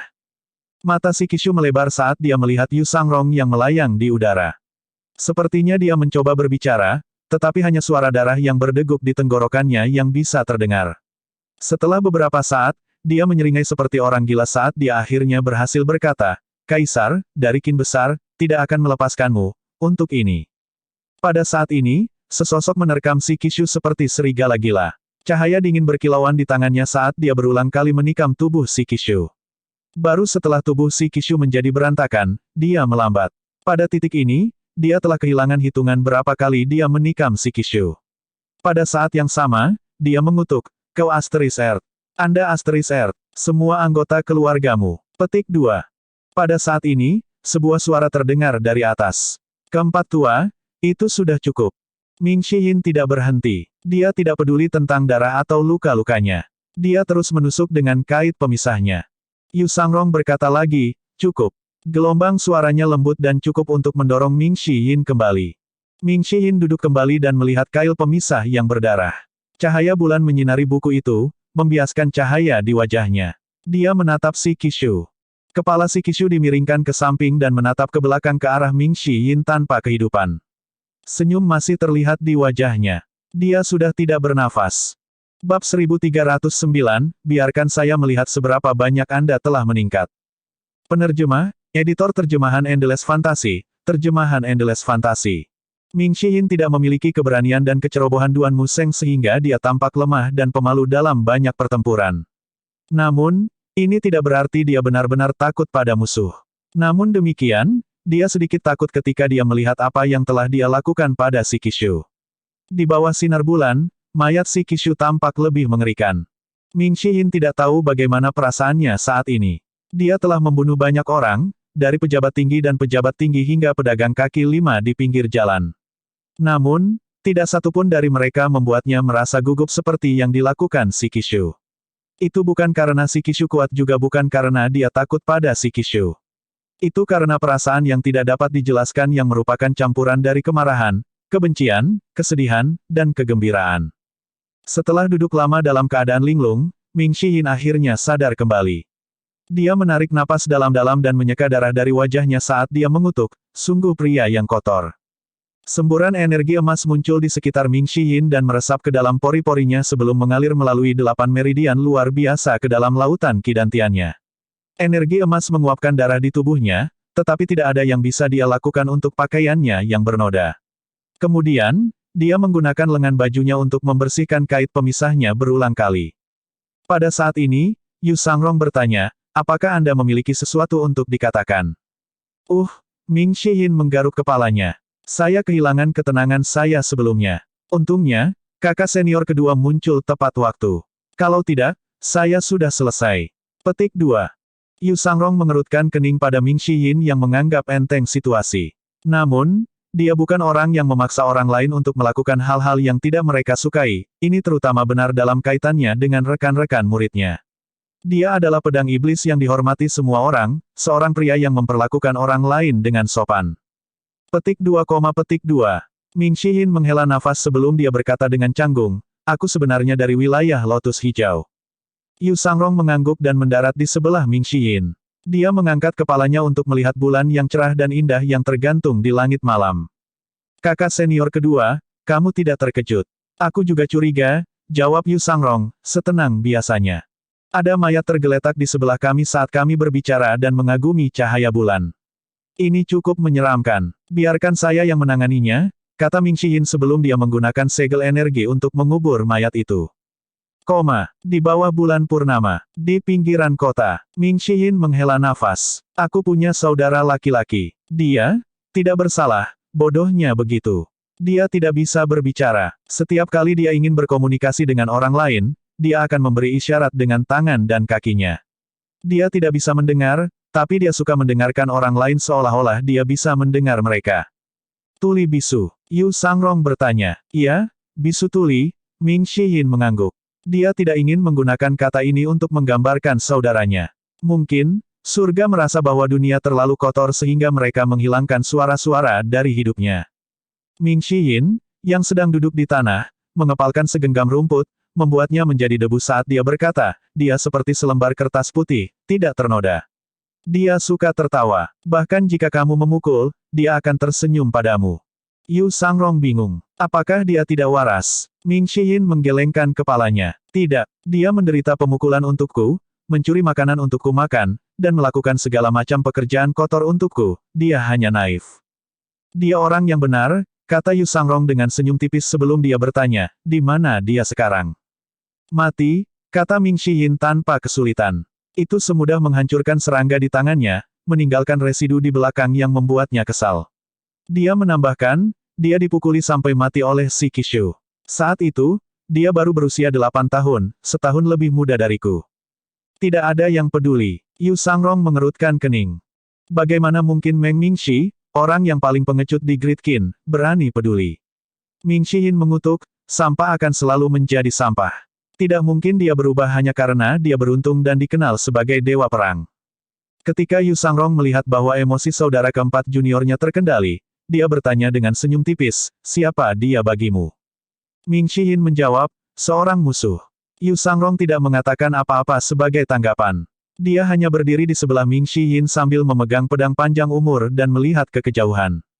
Setelah beberapa saat, Ming Shiyin melanjutkan berkata, kami tinggal di kediaman Meng sejak kami masih muda. Namun, saya tidak dapat mengingat hal-hal yang terjadi sebelum saya berusia 5 tahun. Ingatanku sejak saat itu samar-samar dan seperti mimpi. Karena ada hierarki di dunia, terkadang saya bertanya-tanya mengapa tempat yang mulia seperti kediaman Meng mengizinkan saya dan saudara lelaki saya untuk ada. Petik 2. Yu Sangrong bertanya, bagaimana Anda bisa sampai ke domain teratai emas? Ming Shiyin menggelengkan kepalanya. Saya tidak ingat. Saya hanya ingat bahwa saya naik kereta terbang bersama banyak anak lain. Kemudian, kereta terbang itu jatuh, dan semua orang jatuh ke kematian mereka. Saya adalah satu-satunya yang selamat. Saya harus mengatakan, hidup saya benar-benar hebat. Ini cukup bagus, kata Yu Sangrong dengan sungguh-sungguh. Ketika saya bangun, saya melihat Tuan, kata Ming Xiyin. Kemudian, dia melihat ke kiri dan kanan sebelum dia berkata dengan suara rendah, kakak kedua, tidakkah menurutmu aku benar-benar tidak beruntung? Saya dipukuli setiap hari ketika saya berada di domain Lotus Hijau, dan saya masih dipukuli setiap hari setelah bergabung dengan Evil Sky Pavilion. Yu Sangrong benar-benar ingin mengatakan sesuatu. Dia ingin mengatakan bahwa murid-murid lain juga mengalami hal yang sama. Namun, karena mempertimbangkan sesama muridnya, dia tetap diam.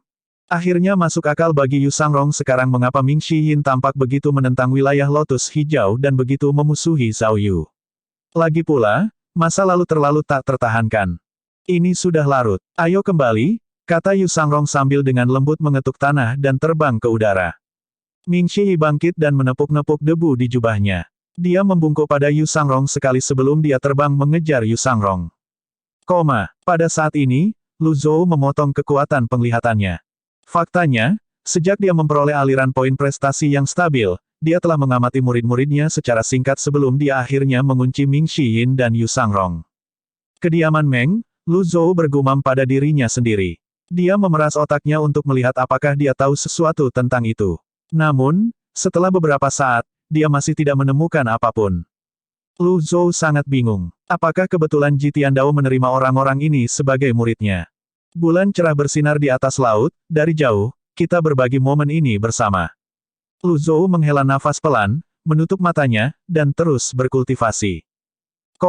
Pagi selanjutnya, berita tentang Si Qishu, seorang jenderal Qin besar, menyebar ke seluruh Xiangyang, menyebabkan kegemparan.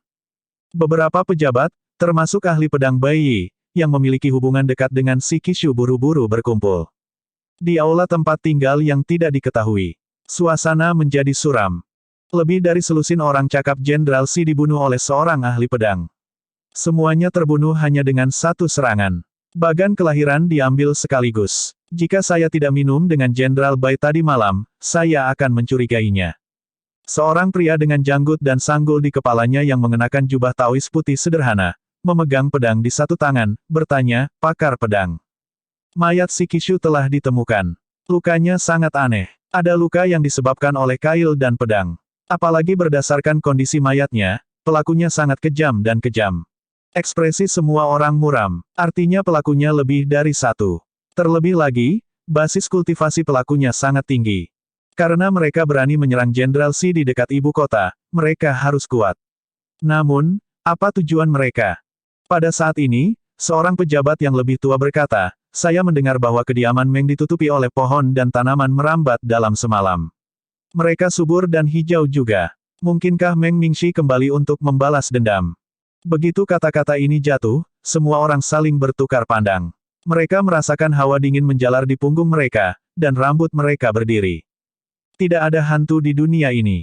Jangan menakuti diri sendiri. Meng Mingxi sudah lama meninggal. Saya sudah memerintahkan orang untuk menyelidiki masalah ini. Pria Si Qishu, Xian Gao, pergi ke kediaman Zhao kemarin sebelum dia meninggal. Tuan muda Zhao ada hubungannya dengan ini. Bai Yi mengerutkan kening bingung. Zhao Yu, baru-baru ini, banyak hal telah terjadi. Yang mulia Tuan Tuoba dan Yang mulia Tuan Ye telah meninggal satu demi satu. Yang mulia Master Fan berkultivasi dalam pengasingan, dan Yang mulia Tuan Qin sama sulitnya dengan sebelumnya. Saya punya perasaan bahwa ketidakseimbangan mempengaruhi lebih dari yang kita bayangkan. Bai Yi berkata, mari kita laporkan masalah ini kepada Yang Mulia dulu, dan biarkan Yang Mulia memutuskan. Semua orang mengangguk setuju. Sore, di kediaman Zhao. Tuan Pavilion, Tuan Ketujuh telah mengirim prasasti untuk jimat giok, kata Yan Zhenluo dan menyerahkan jimat yang diisi dengan prasasti. Lu Zhou mengangguk saat dia mengambil jimat itu. Kemudian, dia mengeluarkan jimat giok teleportasi kolektif sebelum menyalakan jimat. Pada saat berikutnya, jimat itu hancur menjadi titik-titik cahaya sebelum menembak ke jimat giok. Selanjutnya, jimat giok bersinar dan secara bertahap menjadi lebih panas sebelum kembali normal. Luli berkata, dengan jimat giok ini, kita akan dapat mencapai pavilion langit jahat dalam 15 menit. Jimat giok tidak hanya akan memberikan dukungan saat dibutuhkan, tetapi juga memberi mereka sarana perlindungan diri. Lu Zhou meletakkan jimat giok itu dan menatap Ming Xiyin. Ming Xiyin telah merapikan dan mengganti pakaiannya, tampak seolah-olah tidak terjadi apa-apa. Lu Zhou memanggil, "Keempat tua." Ming Xiyin bergidik sebelum dia melangkah maju dan membungkuk. "Menguasai. Kamu baru saja menerima pengakuan dari Pillar of Destruction belum lama ini, dan kultivasimu telah meningkat pesat. Biarkan saya melihat seberapa banyak Anda telah meningkat," kata Lu Zhou sebelum dia mendorong tangannya. Segel telapak tangan melesat ke arah Ming Xiyin dengan segera. Bab 1310, Gemini Kaisar. Penerjemah, Editor Terjemahan Endless Fantasy, Terjemahan Endless Fantasy. Ming Xiyin terkejut. Dia tidak menyangka tuannya akan tiba-tiba bergerak, dan dia tidak pernah berpikir untuk melakukan pertahanan melawan tuannya. Selain itu, bahkan jika dia melakukannya, itu akan sia-sia. Karena bingung, dia menyilangkan tangannya di depannya dan menahan segel telapak tangan. Bang! Tak perlu dikatakan, Ming Xiyin sama sekali bukan tandingan segel telapak tangan. Dia didorong mundur lebih dari 10 langkah dan hampir jatuh. Setelah dia berhasil menstabilkan pijakannya dengan susah payah, dia terbatuk-batuk. Ketika dia pulih, dia menekan kepanikan yang mengancam untuk membanjiri hatinya dan memaksakan senyum di wajahnya. "Tuan, kekuatanmu tak tertandingi. Bagaimana muridmu bisa menjadi pasangan untukmu?" Petik 2. Semua orang mengalihkan pandangan mereka, merasa canggung. Mereka bisa merasakan kekuatan segel telapak tangan. Kecepatannya juga tidak terlalu cepat. Bahkan jika Ming Xiyin tertangkap basah, dia tidak akan didorong mundur dan terbatuk-batuk begitu keras. Jelas, dia sedang berakting. Kemampuan aktingnya sangat bagus. Dia telah memahami esensi dari keterampilan ke-8 lama. Karena Yu Sangrong menyadari situasi Ming Xiyin, dia buru-buru menambahkan, stempel telapak tangan guru mengandung aura misterius. Itu memang tidak dapat diprediksi dan kuat. Petik 2. Setiap orang. Petik 2, petik 2. Semua orang di Evil Sky Pavilion sangat akrab dengan karakter Yu Sangrong. Tidak seperti Zhu Honggong, pedang iblis tidak akan pernah menyanjung orang lain. Lu Zhou melihat penampilan Ming Xiyin yang sedikit acak-acakan dan tidak mengekspos perbuatannya. Sebaliknya, dia hanya berkata tanpa nada, "Ingat satu hal, Paviliun Langit Jahat adalah pendukungmu." Hati semua orang tersentak. Tampak bagi mereka bahwa Lu Zhou berusaha mendidik Ming Xiyin dan mengingatkannya untuk tidak memulai jalan pengkhianatan. Sebaliknya, Ming Xiyin memahami makna di balik kata-kata tuannya. Hatinya tergerak. Dia membungkuk dan berkata, "Saya akan mengingat kata-kata Anda, Tuan." Pada saat ini, seorang petugas masuk dan berkata dengan hormat, "Tuan tua, seseorang dari istana ada di sini untuk menyelidiki pembunuhan Jenderal Xi. Tuan Muda Zhao ingin mengundang Anda." Lu Zhou bangkit sebelum dia dengan tenang berkata, "Tidak." Kemudian, Lu Zhou kembali ke kamarnya untuk berkultivasi. Petik 2, petik 2. Pelayan itu tidak bisa berkata-kata. Ming Xiyin memelototi petugas itu dan berkata, "Apakah tuanku seseorang yang bisa kamu temui hanya karena kamu ingin bertemu dengannya?" Petik 2, petik 2. Orang-orang dari Paviliun Langit Jahat datang ke domain Lotus Hijau untuk memahami situasi umum dan untuk beristirahat setelah tinggal di tanah tidak dikenal yang gelap dan keras untuk waktu yang lama. Jika mereka harus bertemu dengan semua orang yang ingin bertemu dengan mereka, apakah mereka tidak akan kelelahan sampai mati? Petugas itu berkata dengan gugup, "Tetapi, ini masalah yang mendesak." "Aku akan pergi denganmu dan melihat-lihat," kata Ming Xiyin. Yu Zhenghai juga keluar. "Ayo pergi bersama." Pada akhirnya, semua orang dari Evil Sky Pavilion, kecuali Little Yuaner, Cons, Kong Wen, dan saudaranya, mengikuti petugas ke aula resepsi Zhao Residence. Ketika mereka tiba di luar aula, mereka melihat banyak pembudidaya dan tentara ditempatkan di halaman. Total ada lebih dari 100 orang. Ming Xiyin mencibir. Kerumunannya tidak sedikit. Mereka tidak berhenti lama dan berjalan langsung ke aula. Saat memasuki aula, mereka melihat dua orang yang tidak dikenal. Yang satu gemuk, dan yang satu kurus. Rambut mereka dikepang, dan mereka mengenakan baju besi. Ada bunga hitam yang dilukis di wajah mereka, dan sudut mata mereka tampak seperti digambar dengan eyeliner. Mereka tampak sangat mencolok. Ming Xiyin sangat terkejut dengan penampilan mereka. Sebaliknya, Yu Sangrong dan Yu Zhenghai tampak seperti terbiasa melihat hal seperti itu. Zhao Yu buru-buru bangkit untuk menyambut mereka sebelum dia bertanya, "Di mana Tuan Tua?" Ming Xiyin berkata, "Tuanku tidak punya waktu untuk mengurusi urusanmu. Katakan padaku, ada apa?" Zhao Yu berkata dengan canggung, Izinkan saya untuk memperkenalkan diri. Ini adalah Tuan Ziwuzi dan Tuan Si Wenzi dari istana. Seorang pejabat sipil dan militer telah datang. Ming Shiyin hanya mengangguk dengan dingin. Sikap tinggi dan perkasa kedua orang itu telah membuatnya jijik sejak awal. Kemudian, dia berkata, jika tidak ada yang lain, saya akan pergi. Tunggu, panggil Si Wenzi. Ming Shiyin berkata dengan tidak sabar, jika Anda memiliki sesuatu untuk dikatakan, katakan dengan cepat. Saya sibuk. Si Wenzi berkata, kami di bawah perintah Kaisar Qin besar untuk menyelidiki pembunuhan Jenderal Xi. Tangan kanan Jenderal Xi, Xian Gao, meninggal di sini. Apakah ini benar? Si Wenzi sangat langsung. Ming Shiyin melirik Zhao Yu. Dia tidak tahu apa yang dikatakan Zhao Yu sebelumnya. Bagaimanapun, Zhao Yu hadir ketika tuannya membunuh Xian Gao. Pada akhirnya, dia berpura-pura terkejut. Dia meninggal. Siapa yang membunuhnya? Petik 2 tanda tanya petik 2. Si Wenzi mengerutkan kening. Zhao Yu tersenyum sambil berkata, aku sudah memberitahumu sebelumnya. Kematian Xiao Gao tidak ada hubungannya dengan kita. Si Wenzi menatap Ming Shiyin dan terus bertanya, di mana kamu tadi malam? Betapa banyaknya sampah. Apakah saya harus melaporkan setiap gerakan saya kepada Anda? Saya sedang mandi di Zhao Residence. Saya bahkan menjawab panggilan alam sebelum saya mandi. Puas, kata Ming Shiyin. Si Wenzi berkata, pada saat kunjungan Xian Gao, seseorang mendengar suara pertempuran. Saya telah mengirim orang untuk melihat halaman di selatan tempat suara pertempuran berasal. Anak buah saya menemukan bahwa ubin biru baru saja diganti, dan ada bekas perkelahian. Bagaimana Anda menjelaskan ini? Petik 2. Zhao Yu hendak berbicara ketika Zi Wenzi berkata, saya mengajukan pertanyaan kepadanya, bukan Anda, Tuan Muda Zhao. Harap memiliki rasa kesopanan. Petik 2. Cara Zi Wenzi menyela jelas sangat kasar. Ming Shiyin mengangkat alis. Mengapa kamu tidak menuduhku membunuh Xian Gao? Apakah ada kebutuhan untuk bertele-tele? Petik 2. Si Wenzi mengangguk sebelum dia melambaikan tangannya. Aku punya cukup alasan untuk mencurigaimu. Para pembudidaya di luar segera menyerbu ke aula, dan mereka yang tetap di luar dengan cepat mengepung gedung. Beberapa dari mereka bahkan terbang ke udara. Pada saat ini, Zhao Yu meraung, cukup. Tuan Muda Zhao. Saya selalu menghormati kedua penguasa, tetapi untuk apa Anda menganggap saya? Saya akan mengatakan ini sekali lagi, masalah ini tidak ada hubungannya dengan teman-teman saya. Sekarang, tersesat, kata Zhao Yu. Si Wenzi dan Zi Wuzi dikejutkan oleh sikap Zhao Yu. Kapan Tuan Muda Zhao yang lemah menjadi begitu ganas? Apakah kamu akan menentang perintah yang mulia? Si Wenzi mengerutkan kening. Yang mulia meminta Anda untuk menyelidiki pembunuhan itu, bukan untuk memfitnah orang lain tanpa bukti. Saya akan berbicara dengan Yang Mulia tentang perilaku Anda hari ini.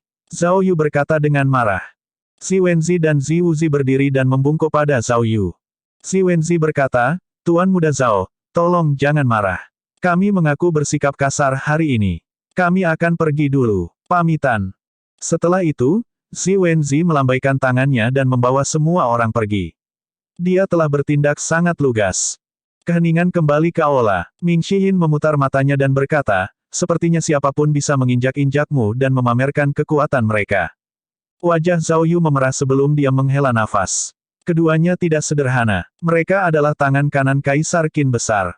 Mereka menangani banyak urusan atas nama Kaisar. Melihat mereka dapat dianggap melihat Kaisar sendiri. Ming Shiyin berkata dengan sarkastis, wow, kamu adalah pahlawan hari ini karena melawan mereka. Zhao Yu menghela nafas. Keduanya adalah ahli dari negara tua Jin besar. Setelah Great Jin jatuh, mereka mengikuti Kaisar Great Qin dan dikenal sebagai Kaisar Gemini. Basis dan keterampilan kultivasi mereka sangat dalam. Petik 2. Ming Shiyin bertanya, apakah kamu masih mempercayai orang-orang itu? Setelah mendengar ini, Zhao Yu duduk. Ekspresi kecewa terlihat di wajahnya saat dia berkata, kamu benar. Saya bodoh. Orang bodoh dari kediaman Zhao. Petik 2. Meskipun sulit untuk diterima, kekejaman kenyataan memaksa Zhao Yu untuk sadar. Yu Sangrong melihat keluar aula dan bertanya tanpa nada, apa basis kultivasi Kaisar Gemini? Saya tidak tahu. Saya pikir mereka harus lebih kuat dari Qi Qishu, jawab Zhao Yu. Setelah Zi Wenzi dan Zi Wuzi meninggalkan kediaman Zhao bersama anak buah mereka, Zi Wuzi bertanya, kakak, apakah Anda yakin? Zi Wenzi mengangguk. Iya, pemuda itu membunuh Xian Gao dan Qi Qishu, dan pemuda yang memegang pedang adalah kaki tangannya. Lalu, mengapa kamu tidak menangkap mereka? Ziwuzi bertanya, bingung. Ada penemuan baru, kata Ziwenzi sambil berbalik untuk melihat ke arah kediaman Zhao, mereka ternoda oleh bau Shikishu. Tidak peduli seberapa keras mereka mencoba, mereka tidak bisa menyingkirkannya. Selain itu, mereka juga berbau darah. Ini bukan sesuatu yang bisa kamu rasakan dengan kultivasi. Saya, tentu saja, mempercayai kakak tertua dalam hal ini, kata Ziwuzi. Ziwenzi terus berkata tanpa ekspresi, tentang penemuan baru yang saya sebutkan, saya mencium aroma unik pada pemuda itu. Apa itu? Meng Mingxi.